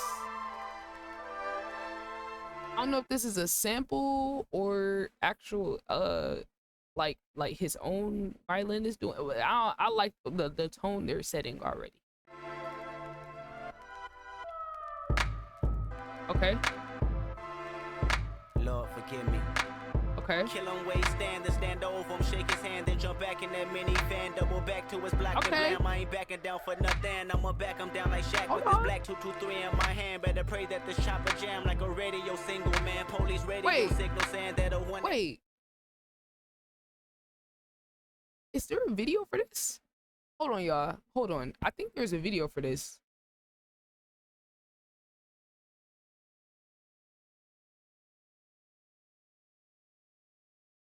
Hold on, y'all.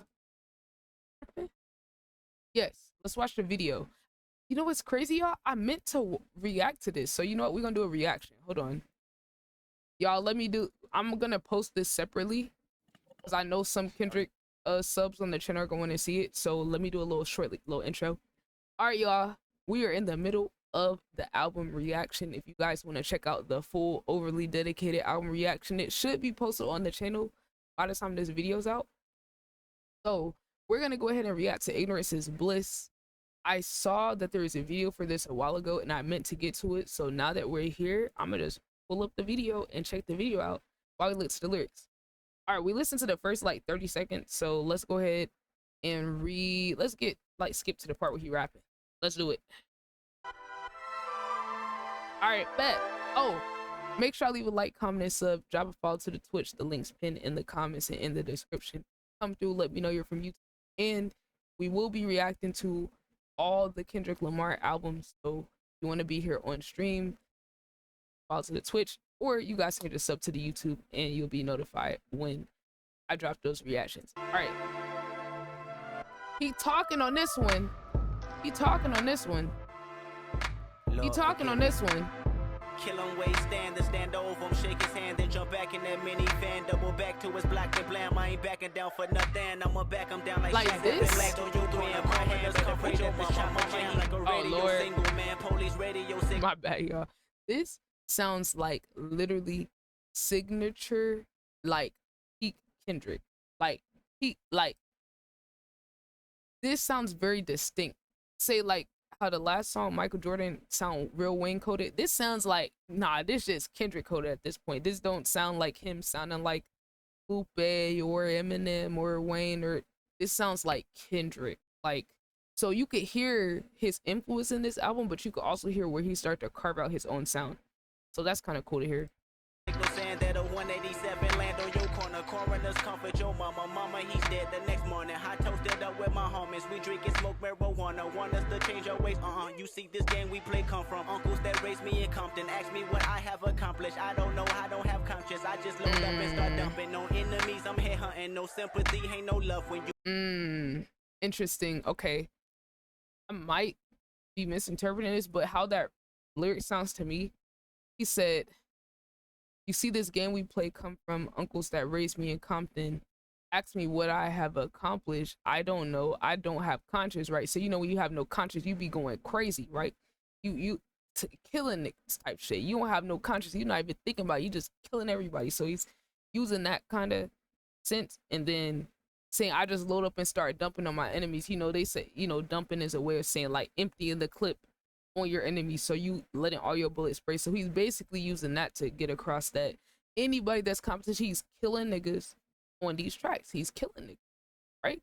He not even think about it. He don't have no conscience. He's in zombie mode, just on autopilot, cooking. And listening back to it, did he lie? Did he lie? I think he lied. He did it. You in these streets, just get something, protect your neck, cause they coming for set respect, split your onion and chop your deck, your head tumbling like gymnastics. Cause ignorance. I like that right there. He said, protect your neck cause they coming for set respect, split your onion, then chop your deck, your head tumbling like gymnastics. Cause ignorance is bliss, right? I like how he just like how he has that rhythm of it, right? I'm thinking of it in rhythm, like of the beat, right? So it's not the exact tone he's giving it, but I'm saying like I like the different ways he can approach like delivering his stuff, right? It's a combination of him having so many different rhythms he can go with, so many different cadences, and then him playing around with the tone of his voice too. On top of it, it just adds so much like variety to the way that he can get his point across, right? It's like certain artists, I don't want to be shady. Okay, I'll just say, okay, Lil Baby, right? Lil Baby, artists like that. No shade to him, you know, he's a successful artist, so not gonna shoot him down, but just say like his style, say even the Baby, like those type of artists, their style is very similar, their delivery is very similar, and you can see how people get tired of it after a while. It's good for a while, it's hot for a while, but the people that's able to mix it up and have versatility, those are ones that can usually sustain the longest. And then you got Kendrick, where he's lyrical on top of all that. So it's just nice to hear an artist that has the variety and versatility to mix it up like this. Bliss.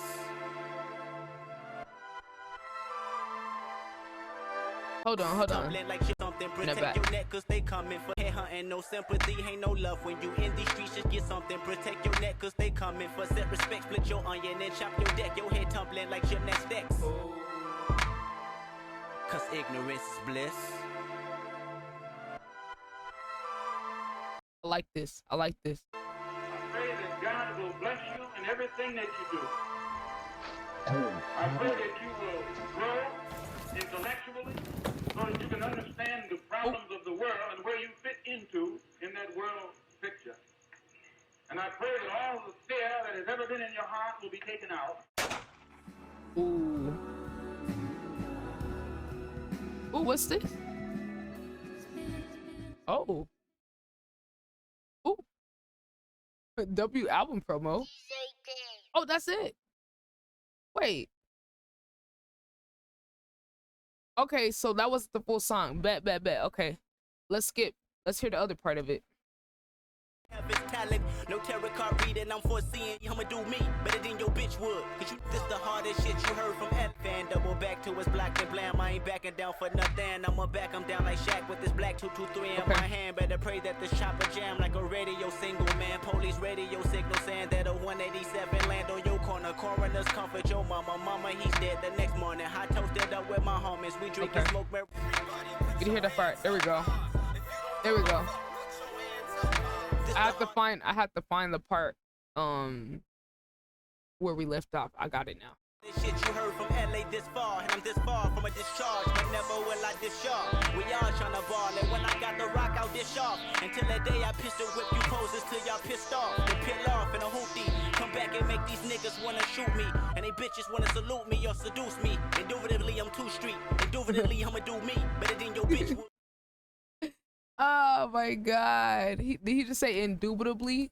You know, the only other rapper, I'm sure there's someone else, right? But the only other rapper I've listened to that said indubitably, Jid, he said, while she do me indubitably. That might be on surround sound. I can't remember, but he said that on one of his songs. Bro, I love when rappers be bringing these random ass big words and make it like casually make it a bar with it. That's a bar. Till y'all pissed off, then peel off in a hoopty. Come back and make these niggas wanna shoot me, and they bitches wanna salute me or seduce me. Indubitably I'm too street, indubitably I'ma do me better than your bitch would. Cause you niggas too weak, but just give me 2 weeks and I'm good. I make an album that'll put a smile on Malcolm, make Martin Luther tell God I'm the future for heaven's talent. No tarot card reading, I'm foreseeing you niggas vanish. Not only from the rap game, I'm including the planet. Cats so watered down, clowns can sink Titanic, tie. So even there, it's like, bro, listening back to Kendrick's old music feels like he's like a fortune teller. What's the other word? Like a psychic something, or a prophet or something, bro. Because it's like he's already speaking into existence these niggas disappearing, either dropping dead, some rappers have, you know, or, you know, them becoming irrelevant, you know, to him they're disappearing because just him at the top, you know. It's funny hearing him have this energy like so early on. Like we listened to the Monster freestyle the other day. Check out the playlist for that one. But we listened to his freestyle the other day. He coming at all these top rappers next on that song. Yo, what's good, Zay? Around around they neck and watch them panic. Give me respect, damn it, or get damaged. Die young, corpse identified by your parents. Apparently you a parrot, marking me in my blueprint. But I won't share it, just make you cop it, then call you a sheriff. Stop it, I'm hearing the comments, the critics. He said just make you cop it and call you a sheriff. I like that. I like that. You know, because a sheriff is a cop. Cop is a sheriff. You know, but cop it is also a word for like buying something, getting something, obtaining something. Calling me conscious, but truthfully, every shooter be calling me Compton. So truthfully, only calling me Quali in common proves that ignorance is bliss. So that sound like him responding to people calling him a conscious rapper. He's like, nah, Common and Quali is a conscious rapper. And it just shows that y'all are ignorant about what I really am, because people who are from Compton aren't gonna call me conscious. They're gonna know my body type shit. You know, they're gonna understand that I'm Compton, like, but I grew up here. Be a little active in the street, done some shit that people don't know about, you know? Why these California earthquakes hitting so hard? I'm SoCal, you so-called rappers need to go call Ghostbusters, cause shoe busters. I like that. He said, I'm SoCal, you're so-called, because if you spell it out, so-call is like a one letter off from SoCal, you know? So, you know, so-called is also a way of saying like somebody's like, oh, this so-called da da da da. It's kind of like dismissive, like a diminishing way to like referring to somebody.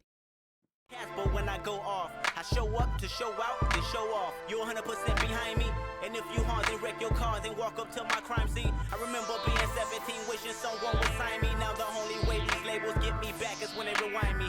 Backing down bargains, backing down bitches. We go flip her when she off that blue dolphin. You go tip her, cause ignorance is bliss. Somebody explain that bar to me. I know that's a bar. I know it's a bar. I don't know what it means. I bleed out the speaker as the speaker that spoke when they didn't speak. I like that. As the speaker that, hold on, I gotta scroll to the lyrics on that, but he said, hold on, I like that, the way he said that. As the speaker, okay, I bleed out the speaker as the speaker that spoke when they didn't speak. Real wordy for no reason. I love it, bro. Come on, I like that. I mean, he is saying I bleed out the speaker, like make your speakers bleed, because the shit's so fire. Your music's so fire, you making the speakers bleed, right? And then he's saying, as the speaker, he's the speaker that spoke when they didn't speak. So he's like speaking for other people, or speaking for those that go through things and they're not talking about it. He's bringing it to the light. He's telling these people stories. He's speaking for people that can't speak for themselves, so to speak. What a nice way to end the song. I like that. I like this song, y'all. Dang, it's so many bangers. It's like, dang, I keep listening to songs like, oh, this at the top. And then, you know, it's like, okay, I don't know. I can't rank this over no other song. Just know, top 5 song. Top 5 so far. And we're like halfway through. So we got ROTC interlude. Bet.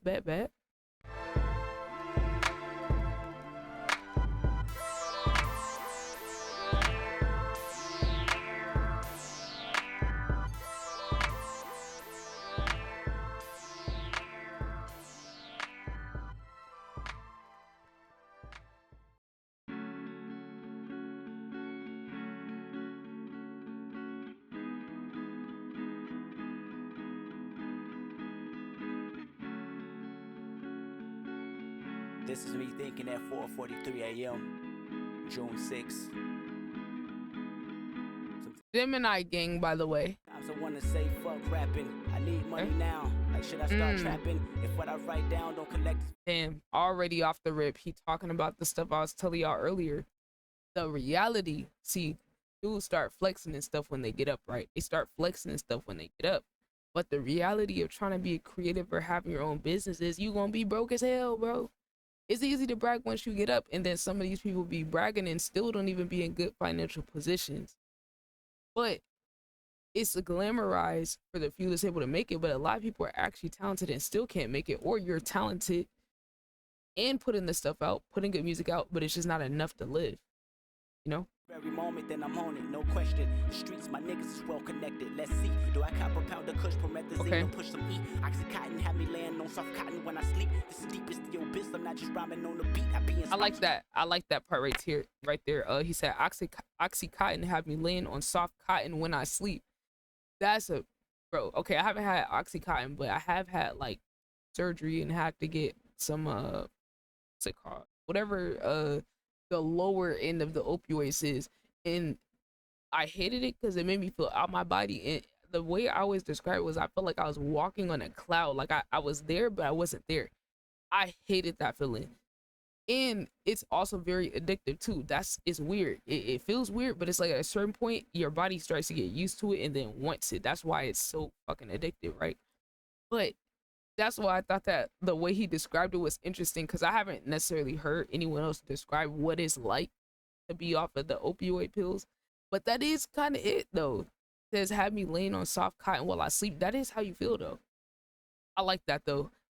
Oxycontin, and then referring to cotton, saying I love when the rappers are able to find different words to repeat the same, like it sounds the same to you. I forgot what that type of word, I think it's called a homophone is what it's called, like when words sound the same but they're spelled differently or they mean different things.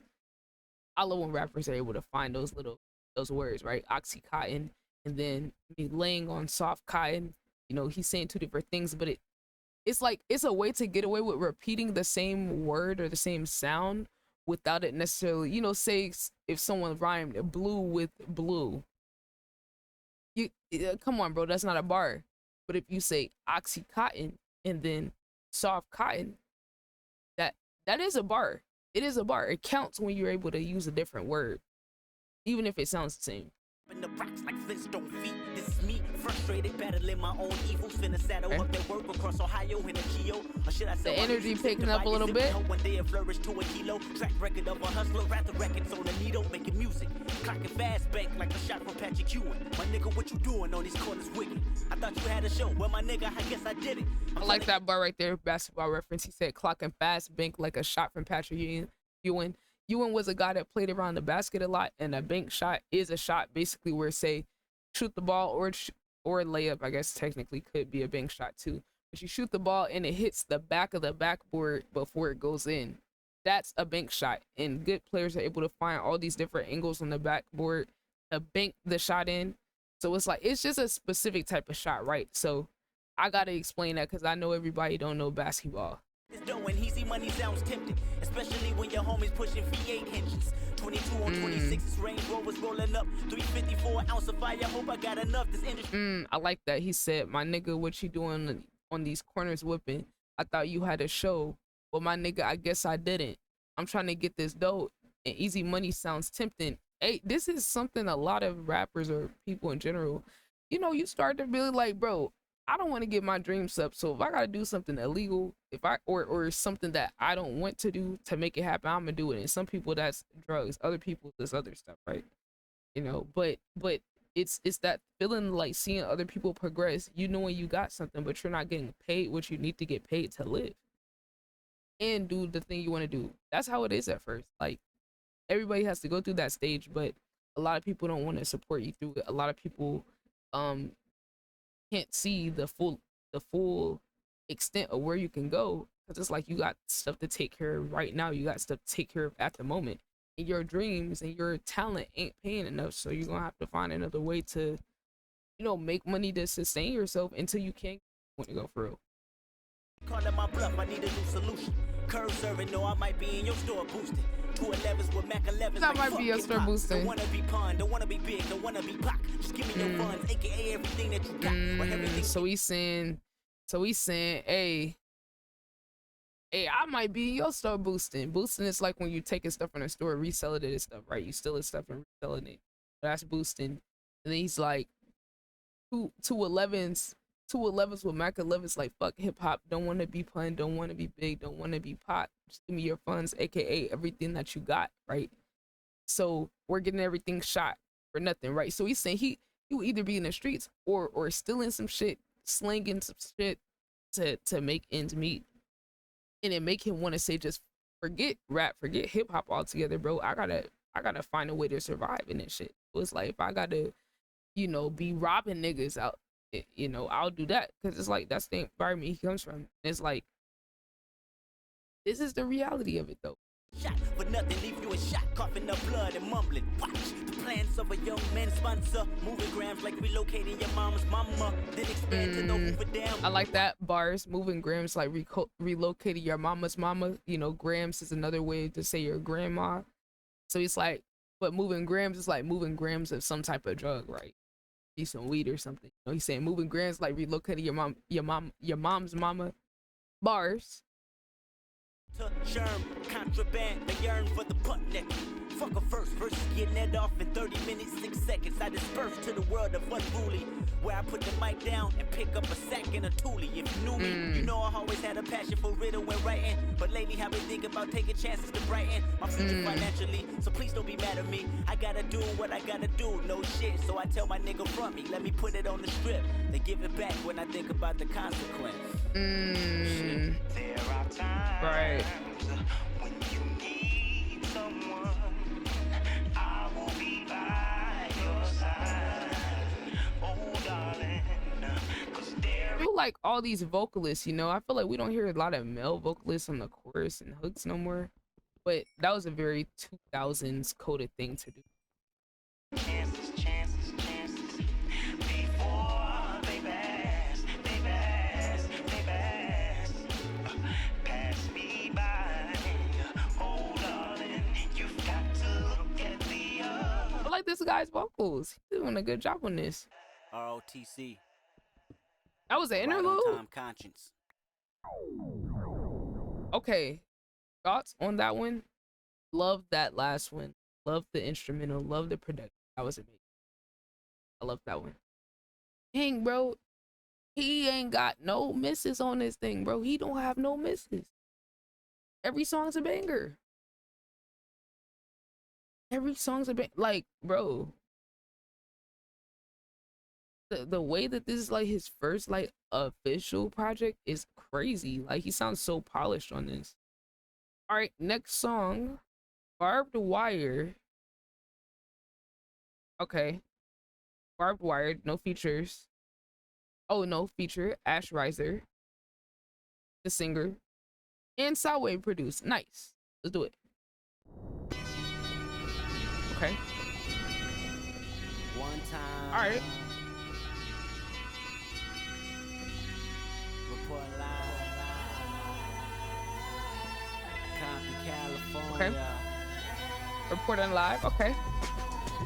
Have you ever felt like you never get life, like you never get right, sorta like a black sheep? Yo, I love always seeing like what is the vibe of the song on, because he has so many different paces of the song. Some of them real slow, some of them real upbeat, some of them kind of in the middle.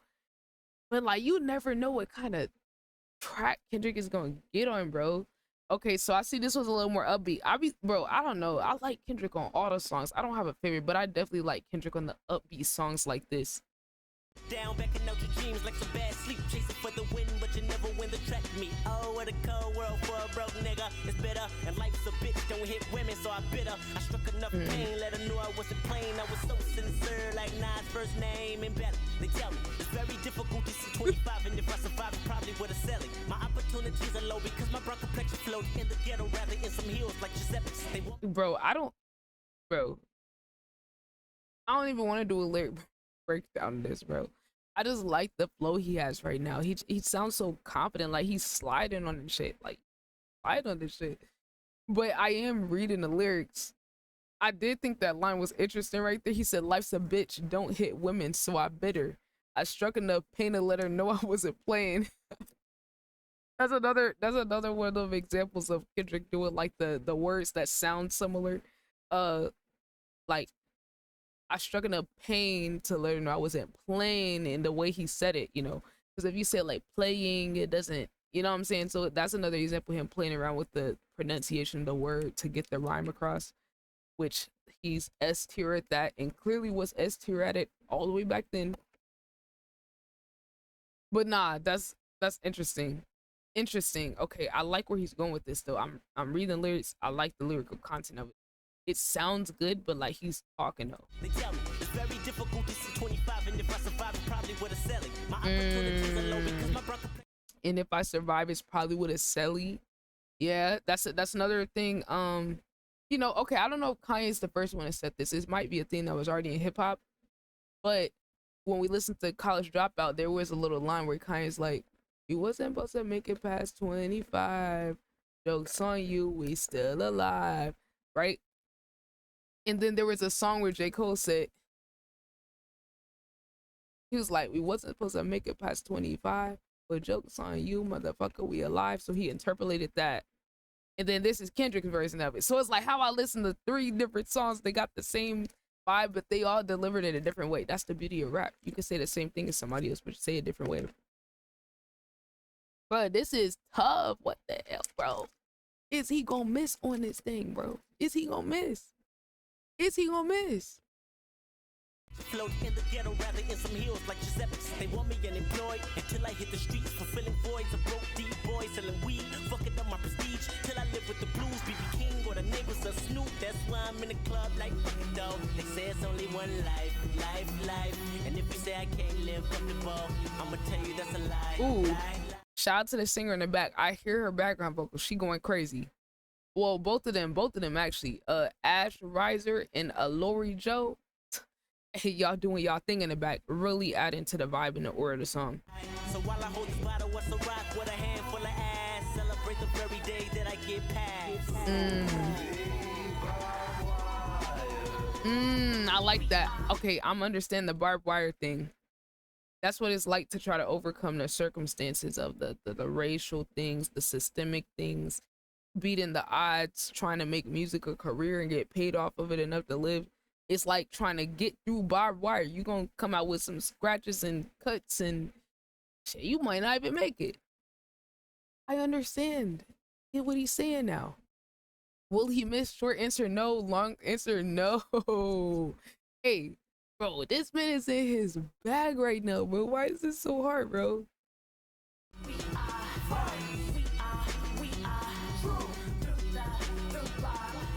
Okay. Oh my god, why is it so good? Why is it so fire? Why is it so, bro?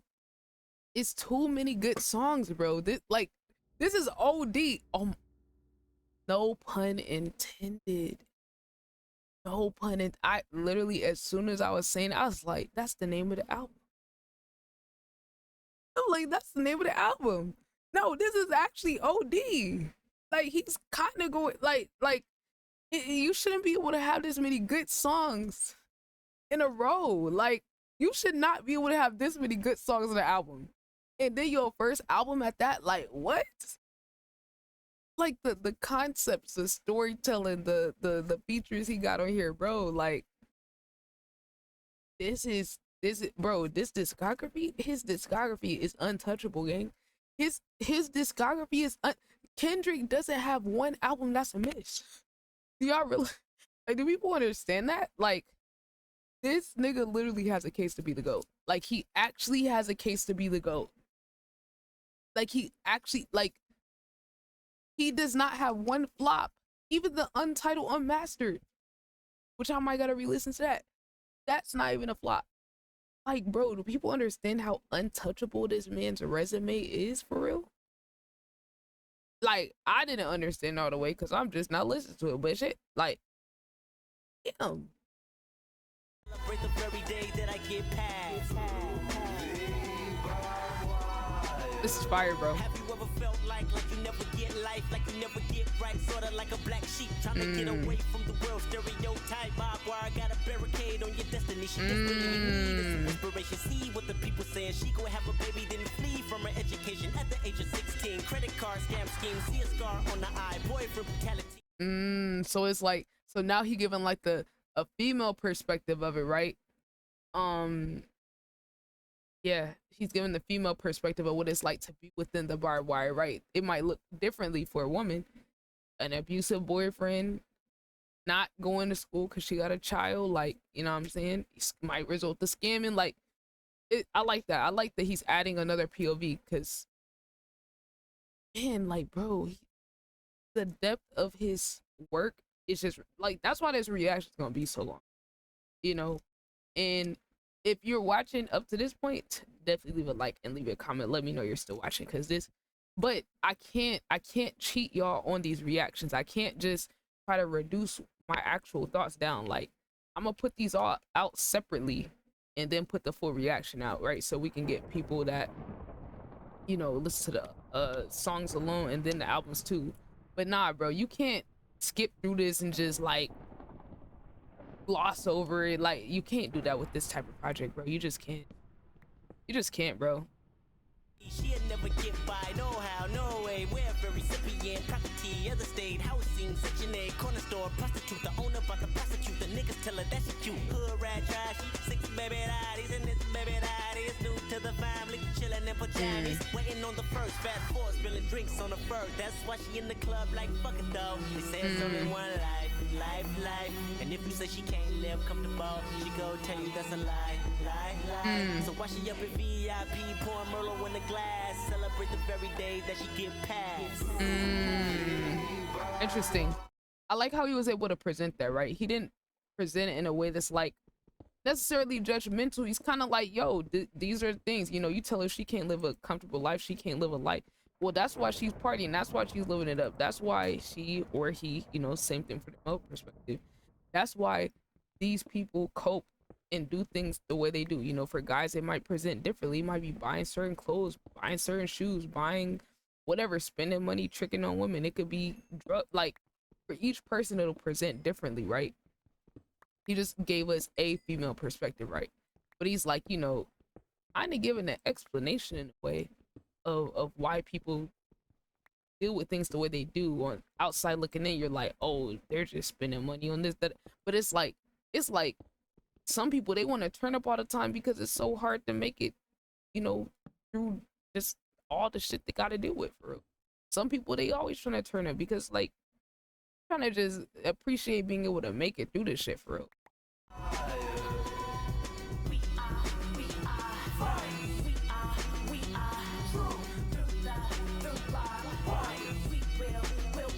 So why she up in VIP, pouring Merlot in the glass, celebrate the very day that she get passed. Have you ever felt like you finally got life, you finally got right, no longer her black sheep, living off your dreams like Christina Amelia in the front seat of a convertible, eloping to get married. What a feeling of overcoming the odds. It's like you just hit the lottery, my God, there must be a God. Cause God leads you done made it through the fight while squabbling Ali. Now your lifestyle's looking up and you escaped the crooked cuffs, and you ain't had to kill a nigga just to make a couple bucks, and she ain't had to go and fuck on everybody for $1. Making good decisions, got an independent business minded. Both of y'all are steady grinding, doing it the legal way, just trying to make a decent pay on every second of the day. But they won't give you the credit, this is out their mouth. You must have joined the Illuminati just to ball out in the club like Interesting. Okay, so he's talking about the grind that him and his girl have. So they narrowly escaped all these things that's kind of they're on the path to doing, right? She avoided having to trick herself out to get by. He avoided having to kill some niggas to get by, or sling drugs or whatever. And you do all that work just for somebody on the outside that didn't see the process to be like, oh, he must have joined the Illuminati. So I like how he kind of ended it there, right? I like that.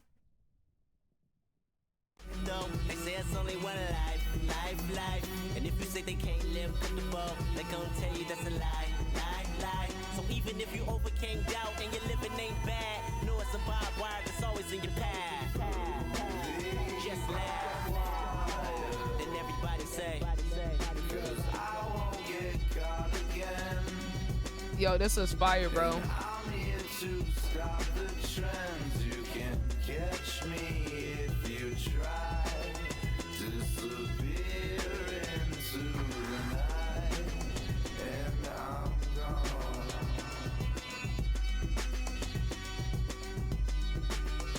Bro, fire. This was another banger.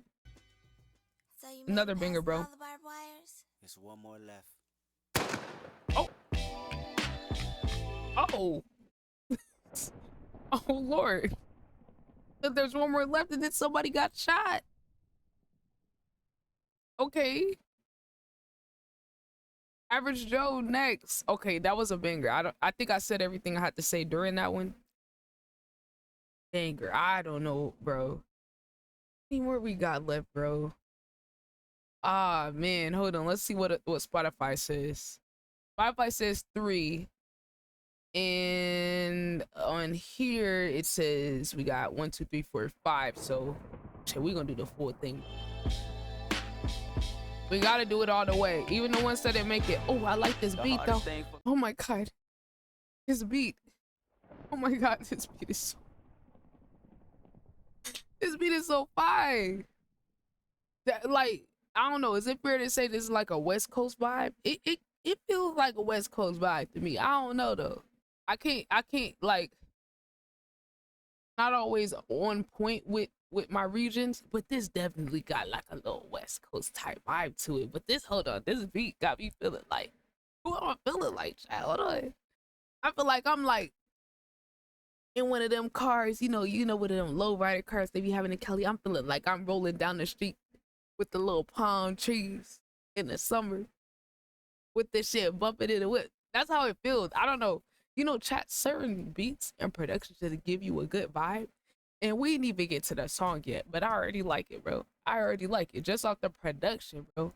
It just put you in a certain place. It says the producer is Wild Fire. Okay, let's do it. Let's do it. This beat is just beautiful. Hold on. Let him cook. Let him cook. Oh my god. Oh my god. Why does the producer go so crazy? Love the little, like, the chord production. He's like, da da da da. Like, he's actually going down with it, but it's like, it's the same note. It would just be an octave lower. I can't go that low though. But I love that, like how it's like da, da, da, da, da, da, da. Like he got a lot of different layers in there, and then he had, oh, I don't know, he just added some random sound in there that just made it even more dynamic. We're only 12 seconds in, bro. I'm sorry, but like, chat, when you hear good production, bro, you gotta call it out. You gotta call it out, and I gotta name the things that I actually like about it, because it, like, the production sets the vibe for the whole song, bro. Sets the vibe for the whole song. That's half the damn work, is the production. And it's nice when you get a producer and an artist that mesh like really good together. And I've never heard this producer guy, but hey, let's give him his tits, because he went crazy with setting the vibe for this. To get you to know me. Like, this sound like it's about to be real introspective. That's what it gives. 16 bars. Okay. That's the hardest thing. Who is Right. K-Dot? A young nigga from Compton on the curb writing raps next to a gunshot. On the corners where the gangsters and the killers dwell. The fraudulent in disguise that get unveiled. Everyone I knew was either crip or... Oh my god. Bro, I don't know what to tell y'all, bro. This is like, it's just something about like the West Coast beat that just makes it sound even more authentic. Like, it seemed like the perfect type of beat for somebody from Compton to rap over. I don't know how else to say it, but like the way that the beat is progressing, the way that the chord progression that the producer's using back there, it's just, it really sets the vibe. Like, it really sets it at like a storytelling type song, bro. I rule cousins in elementary, relatives in high school. With that being said, each one of their rivals was aiming something at my head. I needed survival. Got jumped, got jacked. He mentioned that before. He mentioned that before, you know, being associated with someone causing you problems. So it's like he's saying, see, this is the thing, bro. This is why rappers that aren't skilled are hard for me to listen to, because they say the same thing over and over again. It's not that you can't say the same thing over and over again, but it's like you gotta find a different way to present it. That's the whole essence of what makes rap. So when niggas aren't doing that, it's hard for me to listen to it. But this, he just said this earlier, but he's saying it in a completely different way. He said, everyone I knew was either Crip or Pyru, cousins at elementary, relatives in high school. With that being said, each one of their rivals was aiming something at my head. I needed survival. That was completely different than what he said in the other song. but it still paints a picture for you. It paints a picture. That's what you're supposed to do as a rapper, bro, and not just rhyme words. Like, we be letting people get away with just rhyming and then thinking that they really lyricists and rappers, or passing themselves off as rappers when they just someone that's rhyming shit to make a vibe. You know, it's not. It's levels to this, bro. It's level to this. He's painting a picture. He's coloring right now. Shot at, shot back, and I don't even push a line. I'm just trying to push these rhymes. In the midst of staying neutral and discreet, my mama said you're judged by the company you keep. But what you can't consider, that if it goes down, they'll kill you if you kill me. It gets deep, nigga. So if you ask what I'm doing, I'm trying to duck the influence of my city that's brewing. Real talk. And this is why Oh my God. fuck with me. Real talk, Ooh. nigga. Like, bro, hold on. See, I gotta mention this again.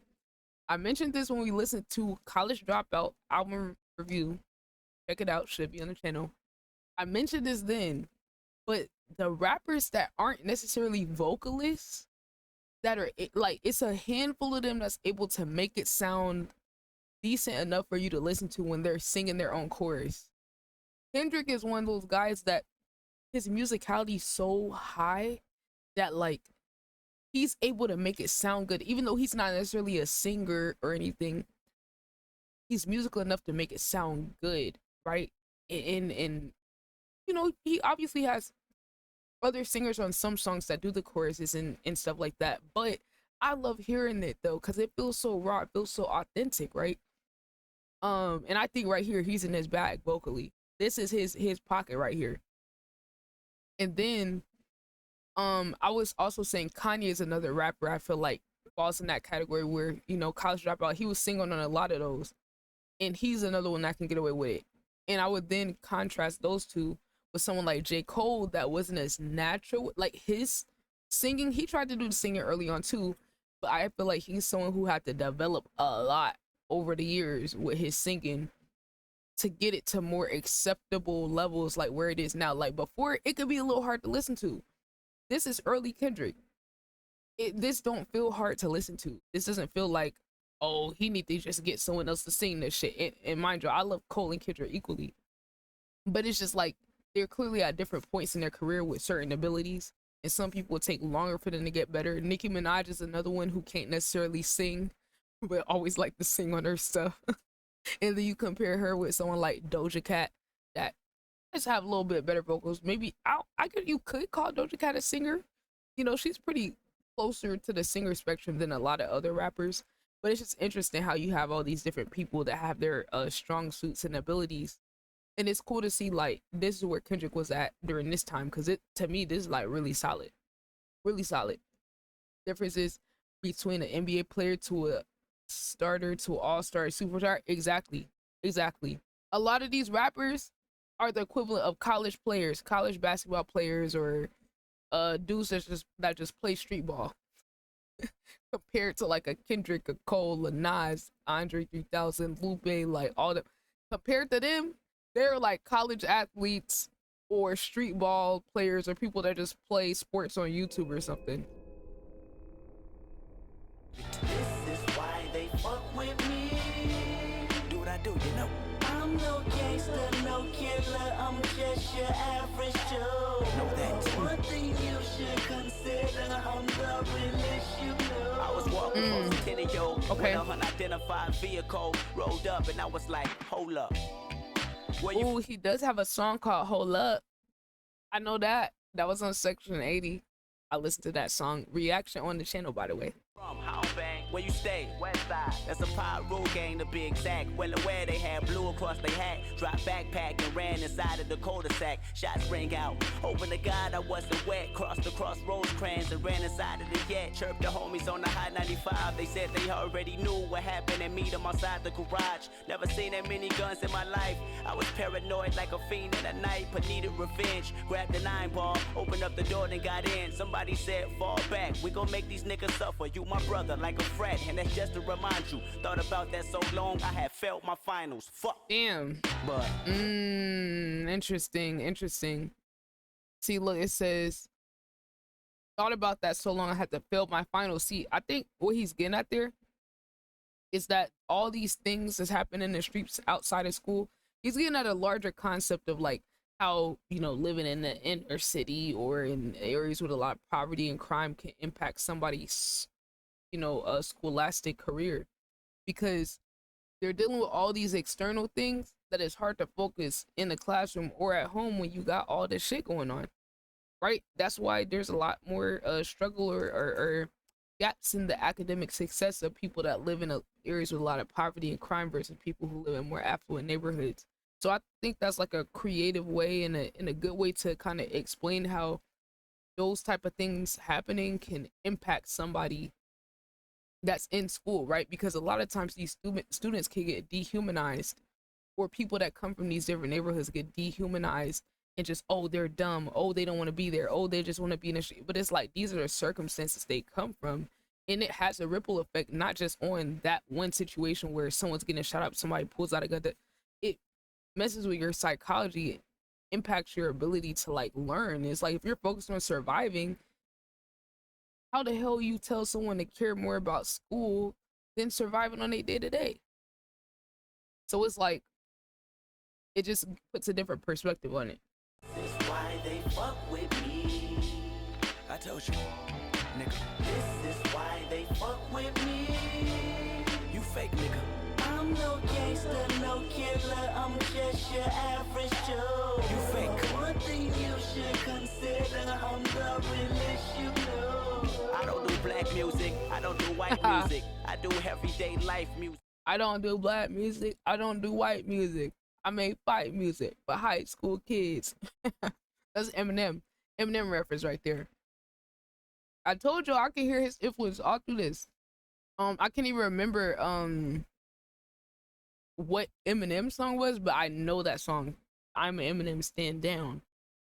But I love when artists do that, rappers especially, where they like refer to somebody else's line in their song and then like change it around. I like that though. That's his version of it. Give them cuts like a nigga pierced the knife through it. You say you throw, but I've been through it. Now that's cold. And this is for my county building cheering. In Hub City on hubcaps, no power steering. I use perseverance in this mad city. With the niggas drink Remy and hold semis for cutthroat. Ooh, I like that. Hold on. I caught the Mad City reference. Obviously, he released Good Kid, Mad City down the line. Interesting. That's two references. The Hold Up, and the Mad City. I wonder if these projects were a concept in his mind at the time, or if it came down the line. No joke, hold on. Wait a minute. Ciara? Hold on. Ciara with the bars though? Come on, did y'all hear that? Hold on, y'all. I kind of just had some bars. I don't know if y'all heard that or not, but I kind of did. Why, if you don't know about these killers and thieves, 7 grams of weed, you smoke that, but I'm high off life. I can fall out the sky like twice. And land I like the land that. Of the AKs and the minivan. I'm high off life. I could fall off the sky like twice. Just to give you a imagery of how high he is. He's so high he could fall out the sky twice. That's pretty high up. Where the fan never horn, cause it's hotter than the lunatics underarms and a straight jacket. In other words, we get it cracking, but I keep it cool, you know. This is why they fuck with me. This is why they fuck with me. Real talk. I'm no gangster, no killer, I'm just your average Joe. Come on. One thing you should consider, I'm the realest you know. Oh my god. So there you have it. This song's so fire, bro. I don't know how else to. But I'm gonna leave you with this. Okay. What you leaving us with? An OG once told me, a real gangster is either dead or in jail, or behind the scenes getting real money. I'm gone. Bars. Or behind the scenes getting real money. Word to that. Word to that. That, I'm not gonna lie, that's a fact though. That's a real G is gonna be dead or in jail, because you know that's the saying they always told us. Hey, if you in the streets, you either gonna end up dead or in jail, which most of the times that is true. But I like that. You know, I like he added that last part in there too, because the real G's are able to find a way to get out the streets or get out whatever illegal stuff they're doing and find a legitimate business to get away with it so they can keep making their money. That's what the smart ones do. Oh my God, another banger. How, bro? How does he keep doing this? Bro, how does he keep doing this? This is ridiculous. No misses, bro. He has not missed one time, bro. What? He ain't missed one time. I'm getting tired of this, man. He's making me mad. You shouldn't be able to do this. You should not be able to do this. This should not be legal. How does a nigga have this many banger? Like, I don't even know how I'm gonna rank my favorites off of this, bro. I don't even know how I'm gonna do that because it's literally so many good songs. But that was a banger. Oh man, I gotta say that one, the production, that's gotta be like top favorite productions on the album. Maybe number one. I think maybe number one. My favorite. So we got HOC, have no idea what that stands for. Produced by Drop. Okay, Drop. Let's see what we got, y'all. We're almost done. And we're gonna pull up some of the extra songs on YouTube. Okay. What kind of vibe you got us on? Okay. Okay. I don't know what HOC is yet, but we're gonna see. Okay.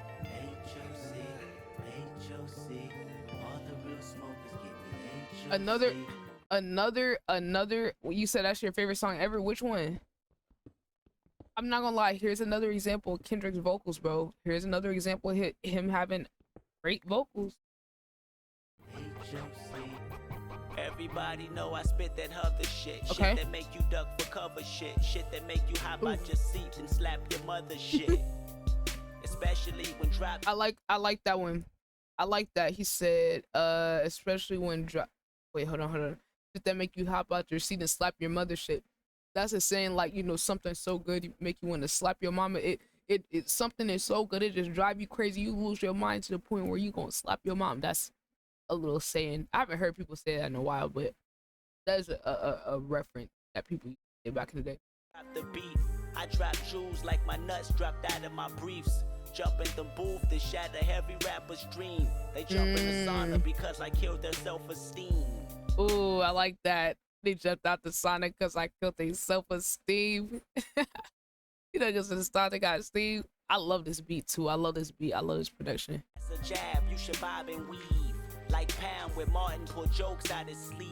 I go in studio sessions and feel like a nerd. Cause I'm the only nigga there and I smoking no herb. Telling me the kush make you remember him saying he don't smoke weed?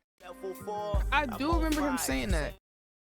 Because I think he said one time he got high and then he kind of like start foaming at the mouth. What's hey Tom, I know you know that song.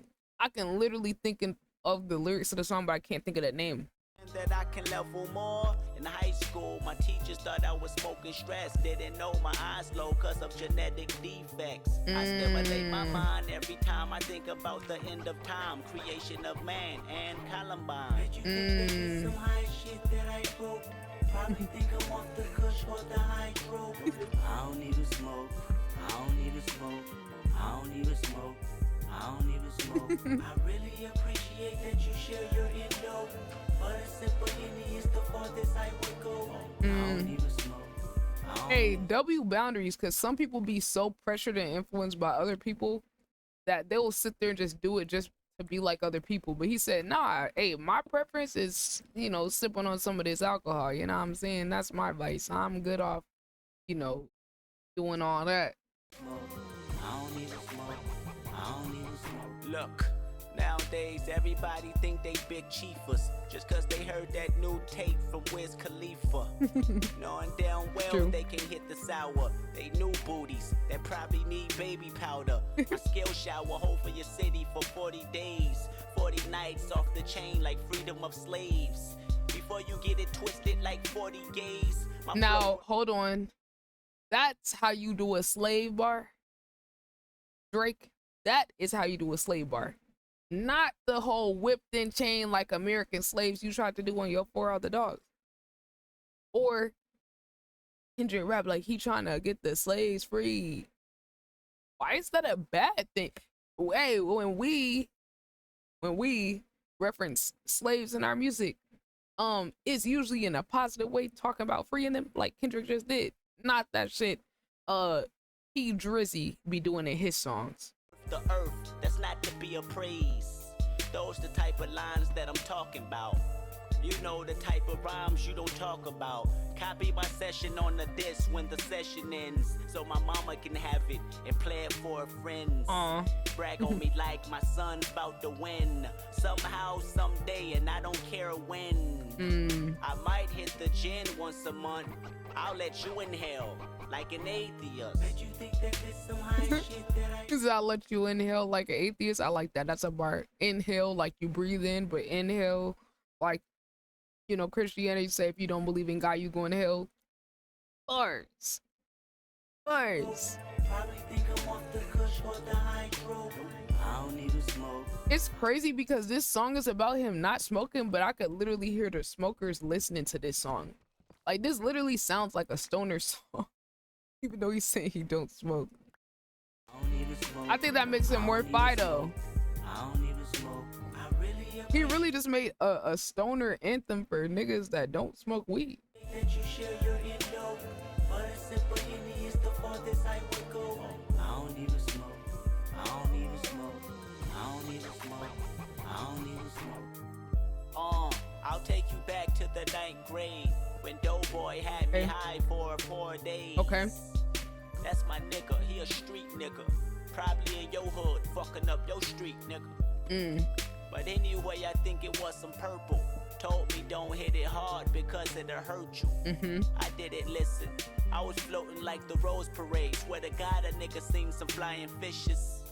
That was the Vegas trip, Wooter sponsored. The same time I start writing like a fucking monster. I'm Frankenstein every time this motherfucker ponders. Just underline every letter, capital K-D-O-T. Laying it flat out like a tire with slow leaks. And what you bout?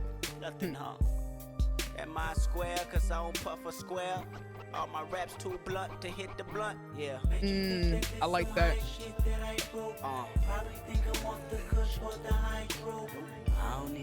I love that.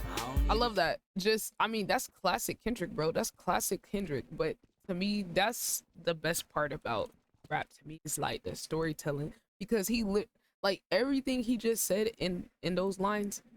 I feel like I was there with him. Like, I'm literally visualizing every single thing he's saying. Everybody that raps doesn't do that. Like, a lot of people just be rhyming for real. Like these days, a lot of people are rhyming for real. Like, people used to take pride in their storytelling ability and stuff. And we do. Don't get me wrong. We got a lot of people that are able to do it. Like, and a lot of them are not mainstream. We're kind of in between underground and mainstream, right? So I want to give those people attention, and that's why I'll be checking out some of these other people's album, like Schoolboy Q's Blue Lips. So if y'all want to see that reaction, let me know in the comments. Follow the Twitch. The link is in the comments in the description. But like, we're gonna check out his stuff. We're gonna check out all the Lil Wayne, the Carter series. We're gonna check out Lupe Fiasco's albums. So like, we're I think there's another one called Black Star with Talib Kweli and Most Def. I don't know, y'all. If you know the album, let me know who's on there. But like, I'll be listening to some of the conscious ones too. We're literally going all the way back in history. We're gonna be listening to the Wu-Tang Clan album, Tupac. So I'm excited because we're gonna be getting to some of those people, like, historically, who have had the good storytelling ability, the conscious lyrics, the lyricism, stuff like that. So I'm excited to listen to some of those people, because a lot of people in my generation, like, y'all know how it is. I ain't even gotta tell y'all know what it is these days. So that being said, that's why I have like such a great appreciation for this type of stuff, bro. That ass. I don't even smoke. I don't even smoke. I really appreciate that you share your endo, but a simple Henny is the farthest I would go. I don't even smoke. I don't even smoke. I don't even smoke. I don't even smoke. I like that. Wow. Oh wait, it's not over yet? Okay, there's a little part 2. Bet. Nah, chat, this a vibe though.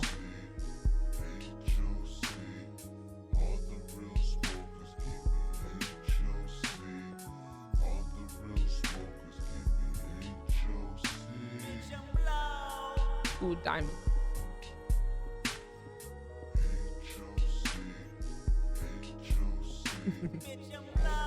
I love how Kendrick's always played around with those different voices, you know, or like doing the pitch changes and stuff. Classic. That's classic Kendrick. Wow. Oh my god. Ooh, I love this part. Ooh. Oh my god, I've heard this. Whoa, why have I heard this? I love this though. Janae? That's Janae Aiko, right? Oh my god, wait, did this go into another song?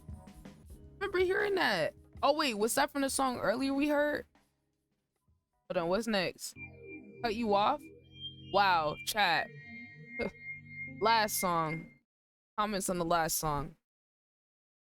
He did it again, bro. He did it again. This is getting unfair. This is getting unfair. Ridiculous. He's not missing at all. This song is Cut You Off to Grow Closer. Okay, produced by Tay Beast. Okay, bet.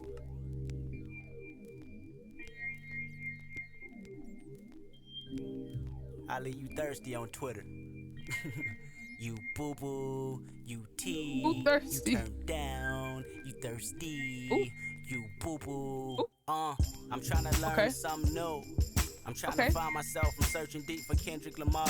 I read about Napoleon Hill and try to know God. They say he the key to my blessings. And if I speak the good into existence, that instant my dreams will unlock. Talk about it. Talk about it. Hey. Oh, I feel that though, because I'm thinking like, how old was Kendrick at this point? Y'all know how old he was with this? He's talking about some real stuff, because I'm not gonna lie, I'm on the same timing.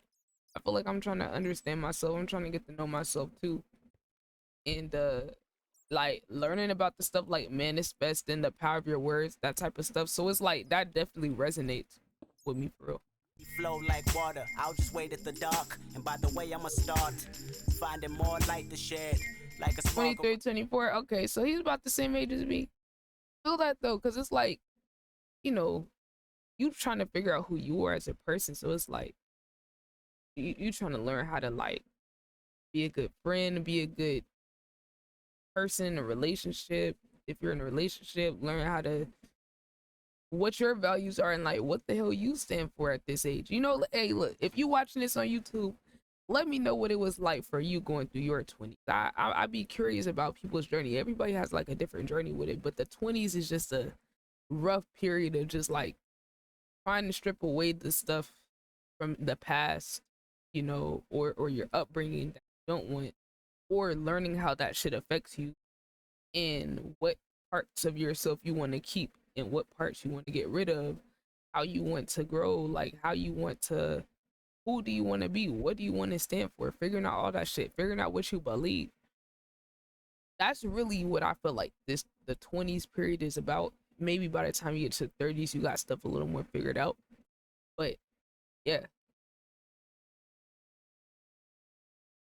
So, yo, what's good, Che? In your backyard, I'm back chilling with a friend of mine. She mighty fine, but I noticed that her heart resides next to bitterness. Always hollering who she don't like and who she kick it with, who she wanna fight, who wearing a weave, who Dooney and Burke bag is fake, who holding the keys to the car she drove last year, or who fucking on who, and who need a pap smear. Okay. Oh, who need a pap smear? Dang, she be talking greasy about folks for real. Yo, I'm not gonna lie. That is true though. Like, it's like at a certain point, like you be around people or you like them, and then once you get to know them more, you start to realize, oh, this person bitter. Like, or even people that see your life, it could be your family, it could be your friends. But it's like once you mature to a certain point past stuff, you start to look at certain people who be on that timing like kind of weird. Like, yo, like why are you always talking about somebody? Why do you only have negative stuff to say about people? You know, and you gotta decide like, you know, what to do and what's best for you in terms of like, you know, whether or not you can deal with that. But to me, I say you should really ideally like not be around people like that. But sometimes that's just how people are and you're stuck with them. It's like ideally if you choose, you should choose not to be around people like that because it brings you down. Getting on my nerves, but before your negative energy curve, bitch, I'ma cut you off. Right? Cause every time you come around, you be hollering at whoop-de-whoop, blah say blah, he say, she say, Okay. oh my God, Okay. shut the fuck up. Oh my, bro, why I feel this though? Why do I feel this though? Yo, bro, bro, he's, oh my God, the people that only got other stuff to say about other people, it's like, bro, what do you have going on? Do you have something going on? Always got a critique about somebody, always talking about what somebody don't got. And it's like, bro, like, it's like at a certain point, you just don't want to be around that, bro. It's like, hold on, we trying to make stuff happen. Don't nobody got time to hear you talk about what he said what he did. Like, bruh, I felt that. Ho, every time you come around, you be hollering at whoop-de-whoop, blah say blah, he say, she say. Man, shut I'm the trying fuck to up. learn something new. I'm trying to surround myself with people that inspire me. Yes. Or at least inquire. Felt. Oh my God, he's so, bro, he's so on point right now. Like, he is literally echoing exactly how I feel, and probably anybody else that like be trying to be on their own shit, trying to, you know, elevate, trying to do something different. Like, you know, it's like people like that, they just like really mess up your progress and throw off the energy, bro. Like, when you're trying to be around better energy, people with the same mentality, people that's trying to like also do something, it's like you gotta start cutting those type of people off. And sometimes it feel weird to do that, right? It feels really weird, or it's like you don't really want to do that, but it's like, hey, you got to at a certain point, because the energy, the company you keep, it does have an effect on you. Similar desires to do what the TAKE just to reach the TOP. I'm talking ideas, motivation. It's more than making enemies, my nigga. Oh, that's not your memo. Then tell me why you constant stressing on how you well connected like centipedes, my nigga. I function with you and you flaunt your pistol every second. Tell me how you pressed them at the Monte Crystal. Where's so-and-so from? And what neighborhood's beefing? Who baby mama's a rat? And who Oh, so now he's giving the male perspective of what it's like to be around guys that have that same mentality. Nah, bro, this shit is so like, it's so interesting. Like, this is the part that I love about like music. Get into like, here's somebody that might have the same perspective, but they put it in a certain way. Like, they put it in a way that sounds good in the song, like sonically, and then like they talking on shit that like sometimes only certain people are gonna understand certain stuff. Like, of course, there's certain stuff that he will talk about that I just won't be able to resonate with. But like, this is one of those things where it's like, okay, I understand that, you know, kind of like J. Cole. Like, J. Cole rapped about like being in college and stuff like that, not a perspective that's always represented with rappers, or rappers that's like as good as he is, or as good music. You don't get as many people like that, you know, on his end. So it's like everybody got something different to offer, a different perspective to offer, right? You know, Logic can rap about being biracial, you know, and that's gonna resonate with someone else. So interesting. This is fire, bro. last weekend? That shit is mad depressing, bringing me down. Speak on something with some substance that can get us both paid, rather For than real. telling me how these niggas jocking your style. All his rims ain't bigger. Pussy nigga, I'ma cut you off. Right. Cause every time you come around, you be hollering at whoop-de-whoop. Blah, Nah, say that's blah. fine. He say, she say, oh my God, shut the fuck up.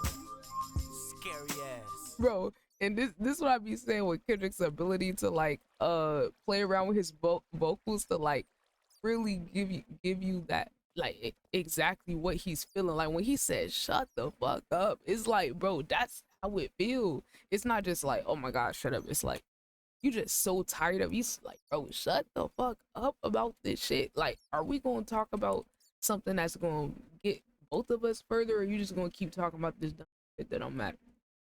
Like, what's good? Like, and at a certain point, yeah, you do. If they never, like, some people, you want to see if they grow, you want to see if they change, but it's like, once you see they gonna say the same, you gotta get out of there, bro. Every time you come around, you be hollering at whoop-de-whoop. Blase blah. He say, she say. I'm trying to learn something new. I'm trying to better my chances of becoming a star. I'm trying to feel the vibe of Mona Lisa studying art. Now paint that picture. Life behind bars. Remember the very day I got caught? I murdered a rapper and you filed the police report. See what I was taught? I like that. He said, I murdered a rapper and you found the police report. Kind of like, say, for example, I would imagine in this scenario, the police report would be a record where he killed a rapper, right? Either killing the feature or cooking somebody on record, talking his shit, outdoing people. That's how I feel. It's like I killed a rapper, you found a report. So like we listened to the song and now, oh my God, look at post Drake beat. It is like a crime scene. Oh my God. His songs are like a crime scene. Like his songs are like a police report of the crime he committed against Drake. Bro, he got so many bars that just age well. Like Kendrick got some of the most well-aged bars. Family is all I need, but indeed, them two can run me right up a tree. Constantly talking shit about the next relative. Wanted me to take sides, but I never give in. Ever since grandma died, everyone parted ways. Argue on holidays. Left my uncle in prison for 15 years, no one paid him attention but moms. Yeah, my mama has lawyer as any sister would come. Come to my house just to yap about your own people. Dang. And if your blood went running through my veins, I would probably cut y'all off. Talk about it, bro. He said what needs to be said. All I'm gonna say is, if you can relate to that, bro, it don't matter if you family or what, bro. It's like if you just toxic, it be making you feel like that. Like, bro, if we were not blood related, I would have cut you off like the other people I'm cutting off too. But it's like sometimes you just get stuck with people though. Yep, cause every time y'all come around, y'all be hollering at whoop-de-whoop, blase blah, he say, she say, oh my God, shut the fuck up. Keep it running, Ali. Okay. Every time you come around, you be hollering at whoop-de-whoop. Is Ali the engineer? Blah, he say, she I remember him saying his name before. So tell him shut the fuck up. Yes.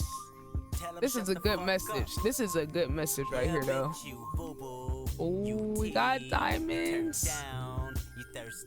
Kendrick album giving me luck finding the diamonds. Tell him shut the fuck up.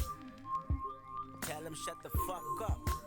I gotta listen to Kendrick all the time on Minecraft. You tea, you turn down, you thirsty, you thirsty, you boo boo, you teed, you turn down, you boo boo, you teed, you boo boo, you turn down, you thirsty, you teed, you boo boo, you turn down. I like that. You boo boo, you teed, you turn down.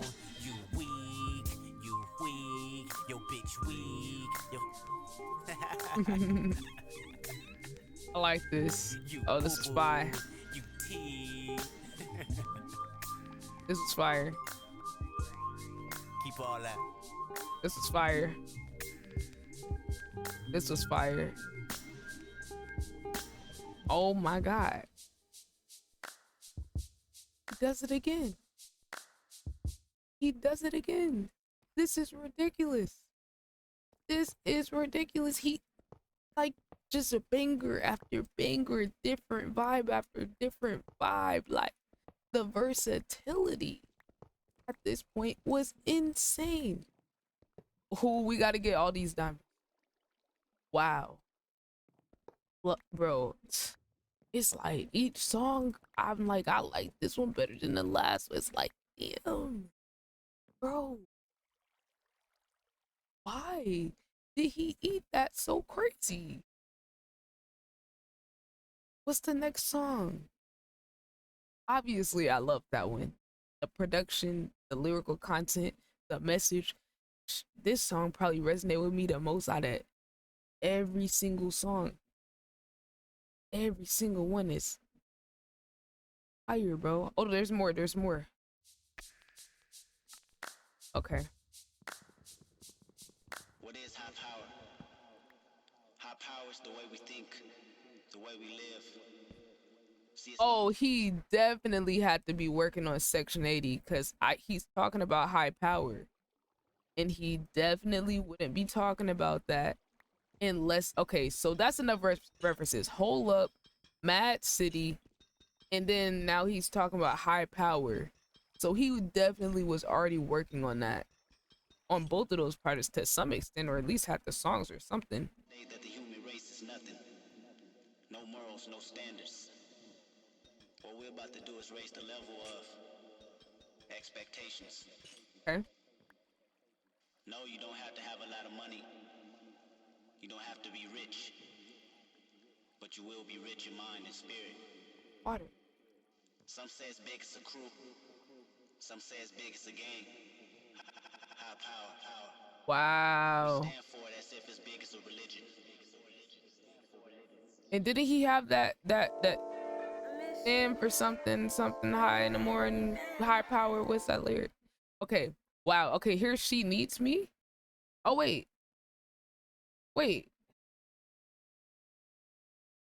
Remix? Oh, the album is on there, or the song isn't on there. Oh wait, y'all, there's one missing.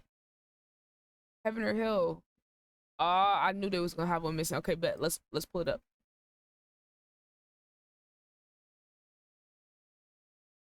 Okay. Let's do it. Where's this at? J. Cole and Kendrick. J. Cole and Kendrick.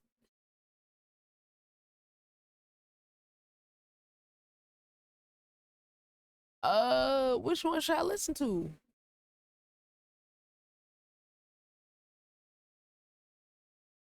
Which one? Wait, there's a J. Cole version? Okay, because if so, I need to get the lyrics for that one. It's an edited song. Oh, the one with J. Cole is edited? Okay. We're just gonna listen to original. Wait. Okay, this is it? Ooh, I like this. Ooh. Okay. Okay, I like this. Okay. Wait, is this the right song? This the right song? I like it though.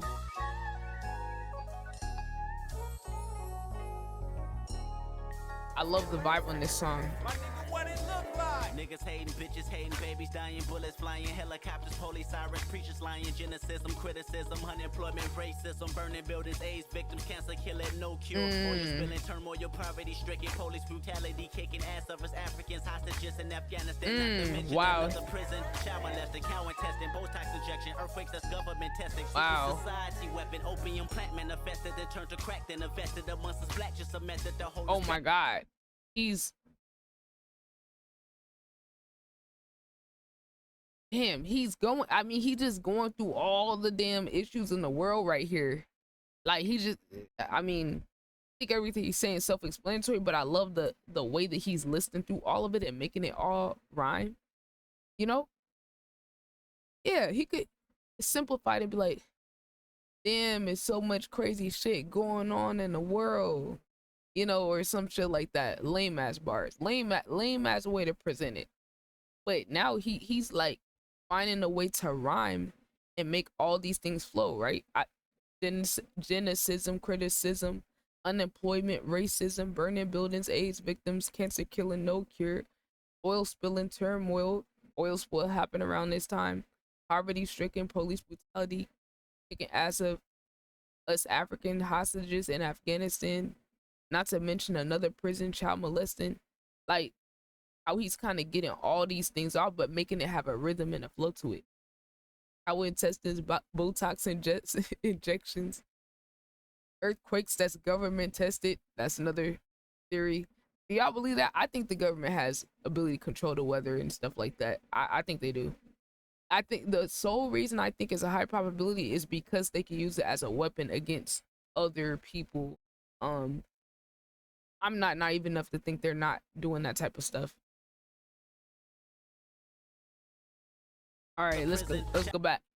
He was spitting though. He's spitting. Brutality kicking ass of us Africans, hostages in Afghanistan, not to mention another prison. Child molesting, cow intestine, Botox injection, earthquakes that's government testing, secret society weapon, opium plant manifested, then turned to crack, then invested amongst us black, just a method to hold us back. Great depression amongst Iraq, no direction, no Google map, just a text for the Sue, swerving the Zuzu, then black adolescents go cuckoo, mothers are boo-hoo crying, the governor. Good night, bestie. Sleep tight. But yeah, he's just in a crazy pocket right now. He's in a crazy pocket, but I think everything he's saying pretty self-explanatory. He's explaining the state of the world. Keep us starving, these commercials keep us buying these cigarettes. Supermarkets fill up our liver with triumph, distinctive living with science. No place to live in, no Zion. See, that's forbidden. We frying. My nigga, what it look like? That's exactly what hell look like. Tell it like it is, nigga. Tell it like it is, homeboy. Tell it like it is, nigga. Tell it like it is. Tell him what's up. Tell it like it is, nigga. Okay. Tell it like it is. Kinda sound like Beyonce a little bit. I like her part though.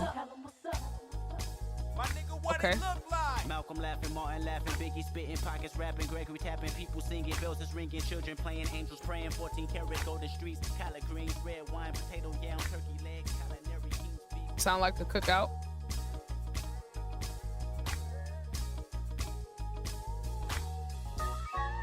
I like this instrumental though.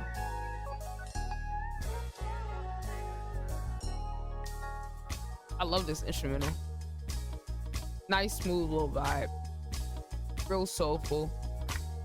Reminds me of some stuff back in the day.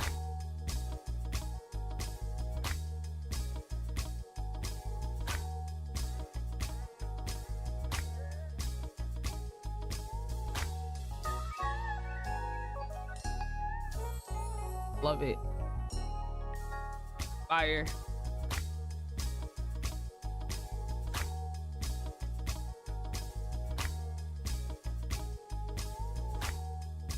And I love how they just letting a beat ride out too. That's what the songs back in the day was like.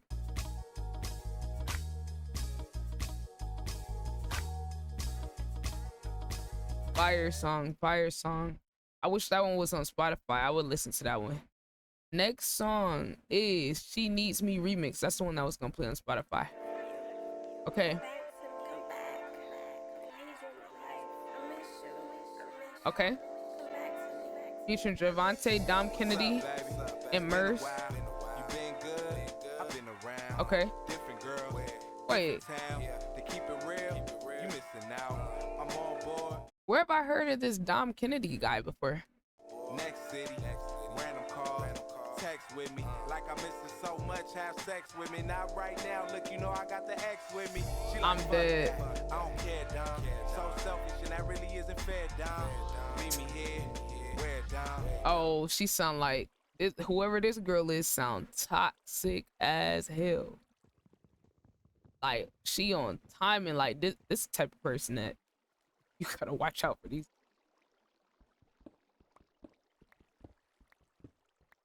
Get undressed, yeah, Dom. Yeah, Dom. What you need? Some bomb head, a bag of weed, good food, Japanese. That's me on page 40 in that magazine. Dom Kennedy. You need that. She said nobody come close. I agree back. I'm the nigga used to help her pull that weed back, and she need me. Believe that. Hey, shout out to Dom Kennedy. That shit was solid. That shit was solid as hell. That shit was solid. He came on there and slid. You toxic? Who's toxic? I'm not, bro. I am not toxic. I could be, but I'm not, because I'm focused on myself right now. I ain't got time to play games with people. You must be toxic. Hold on. It takes a It take a toxic person to know a toxic person. Just saying. What's up, love? Uh-oh. Same style. I like it. Remember dinner dates, I was late, Mr. Childs. Trying like a student, you the principal. Schooled me on timing, we was both shining. Like the sun bouncing off the brightest blood diamond. I like how he matched the style. I like when artists get on a song and they got like the same style. You know, it is nice to see like people have their own style, but I like seeing, oh my God, Kendrick Lamar Focusing on myself. We know what that means. What? What does that mean? What does that mean? I don't think we know what that means at all. I don't think we know. I don't believe in toxicity. Me either. Me neither. Oh, you said I was asking. Okay, what the hell does a bad girl mean? Is this nigga Usher? Like, what do we like? I'm assuming you're meaning like toxic. No, I'm not a toxic person. I think I'm a really good person, but I think we all got our toxic traits. That's what I think. I think I try to be a good person, but yeah. I try. Humans aren't shit. Can't waste my toxic on this. This nigga think he Usher. That's crazy. You was my queen. What's good, screenshot? When I got in between, watching Martin on TBS, it was TDS for us to eat TV dinners every time we was famished. But it was such a pleasure to watch you try to hold it together. Every time I put the head in, you would panic. They come right down like a avalanche, make your legs slant. Whisper to you, juicing up your pants, baby. Hide that sound. Kosher, no sir. We're almost done, chat. Folgers, hostess, by my waistline. Shot for your heart, hey, you called it a hate crime. Say you want me back and your girl wanna date dime. That's high school shit for 01K. We could be friends with benefits. You dig that? Where'd he go? Wait, bestie, why are you laughing? You didn't answer the question. What does that? What is this? What is that supposed to mean? Talk about. We know what that means. What does that mean? No, we don't know what that means. I don't know. What you trying to say? What you trying to say? She's trying to say. The diamonds. I got that John Bryan love, that define love. We call it punch drunk. We was the two-piece. She was the one punch. You know what knockout, and if she was to walk out, my heart would go black. Wait, who is this part? There we go again. This other person. We used to fuck all the time back at my mama's Wait. house, smoking BDs, laying. Hold on. Who is this part? Javante? Wait, wasn't this guy singing? Was he singing on other songs? I might be tripping. I thought he was singing on other songs. Why he sound like LL Cool J? You know, he does sound like LL Cool J.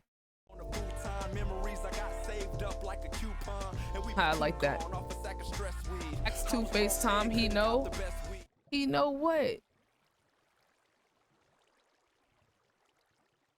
He know? Focusing on myself. We know what that means. How is Tom gonna know that? She would just leave in a black hatchback. Homies from the hood used to ask me if I tapped that. I would say, yup, smiling so freely. That was back then, but I bet she still need me. She need me. She need me. This is cool. She need me. She need me. I would say yes, smiling so freely. That was back then. I bet she still need me. That girl is smoking and can you believe that I'm her focus? It ain't hard to see she got me open, and together we are roller coasting on. Okay. Okay. I can make money for. Okay, that's the end of it on Spotify. But there is one more song called I Do This. Hold on. I Do This. Is it remix? With You and I?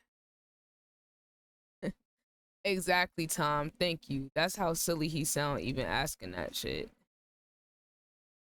How would anybody know except my bestie? Okay, I think I found it, y'all. Yeah, this is it. Okay. Hopefully the audio's not too bad. I know it's back in the day. I know this is back in the day. The bitches think I'm the cute ass.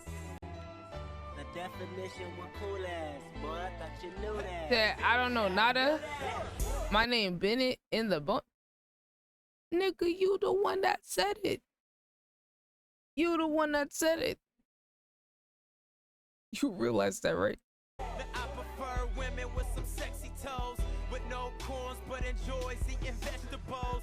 Seem like everybody love the role of assholes, but I'm feeling better being crowned with some bad hoes.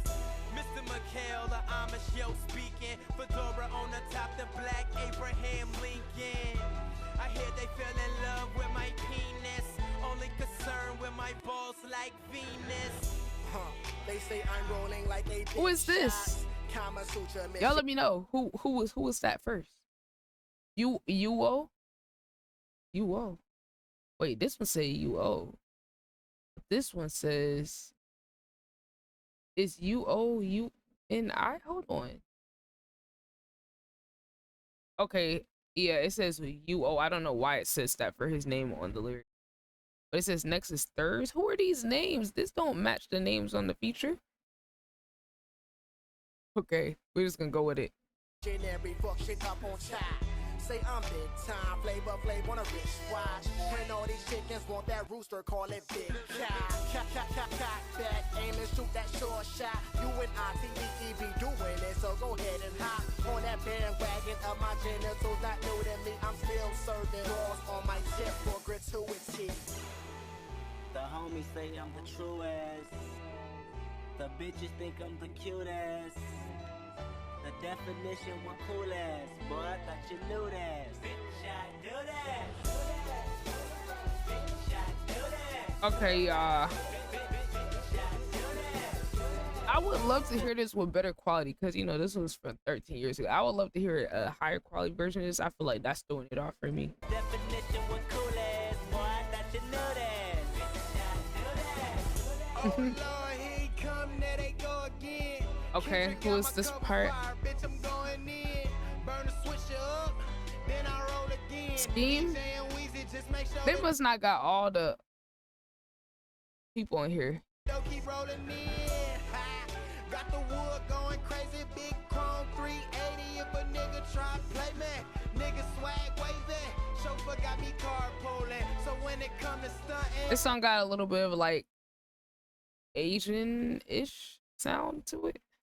Bitch, I've never been like you or wanted to be. I do me. She found out that I'm in the group, now she's a groupie. Don't need a watch that's full of diamonds to know that it's perfect timing. We be shining blue and brown, them got that golden Gucci. Yeah, keep it simple, stupid. All I see is trendy all around me. TDE the movement, we saw losers out of Dallas County. Country accent, city fashion, lights are flashing on the cameras. Hoes are choosing, niggas hating. We ain't tripping, keep our balance. The homies say I'm the truest. The bitches Oh, Kendrick think I'm was. the cutest. The definition one Okay, cool Kendrick's ass. verse Boy, coming I up. thought you knew that. There we go. I've been waiting for this. I'm sorry, everybody was cool, but I'm here. I'm here for Kendrick. I'm glad we get into his verse. That's all I'm gonna say.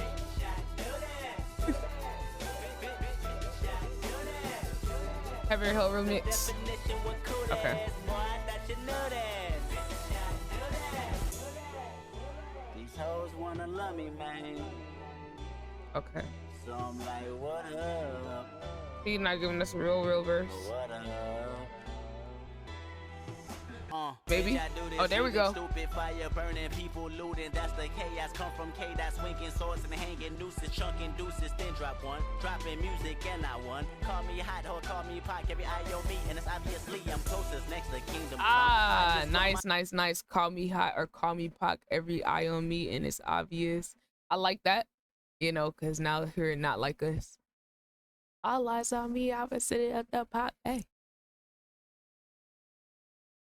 City, dude, you just make your city run. They hate to be next to you. Tables turn, say you earn. Right to be the God MC. I'm about to make that halo burn. Goddamn, that's some irony.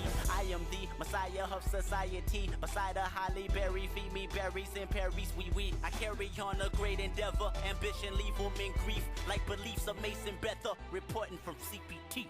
Motherfucker. Bitch, I do this. Bitch, I do this. The definition was cool ass, boy, I thought you knew this. Bitch, I do this.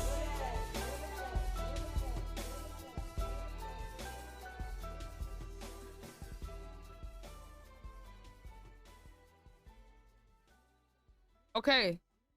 Y'all, we made it through. We made it through the album. Oh my god. What is the runtime on this? 3 hours, but a genuine reaction, genuine review. Gave all my thoughts about it. This was fun. This was an experience. Oh my God, we made it to the end. But man, if you guys want to be a part of the live album reviews reactions, drop a follow to the Twitch. Link is gonna be in the comments and in the description. Follow the socials so you can be notified when I go live. This was very fun. Okay, let me go back through the songs. I don't know if I remember the songs by name, but I mean, he didn't miss, bro. He didn't miss. I loved, let's just say, out of 16 songs that it says is on here on Genius, maybe there's only like 2 or 3 that was like, that last one, the last one we listened to, I Do This, that's one of those songs for me. If there's any other ones I could think of off the name, nah, but I love so many of the songs. The Heart Part 2 was amazing. Growing Apart to Grow Closer, Cut You Off to Grow Closer, that's probably top 3 song for me. In terms of resonating with the HOC, love that song. Alien Girl, that one was interesting. Michael Jordan, Wayne vibe. I mean, but it's not, I can't, ROTC was a good one too. I mean, there's so many bangers on here. So he really did not miss, and we're gonna review, re-react to Good Kid, Mad City, To Pimp a Butterfly, and then Mr. Morale. Or we might do Mr. Morale early. We might mix the order up. But if y'all have any more suggestions on different albums and songs to listen to, let me know in the comments. Come to the stream and let me know. I will definitely get to your recommendation way faster if you come to the stream. But make sure I leave a like, comment, and subscribe. Let me know what you thought. What were your favorite songs on it? Which ones are you still listening to? Which ones are like, you know, what's your favorite lines and bars, etc., etc. But I appreciate y'all for watching. Till next time, you guys, we're out.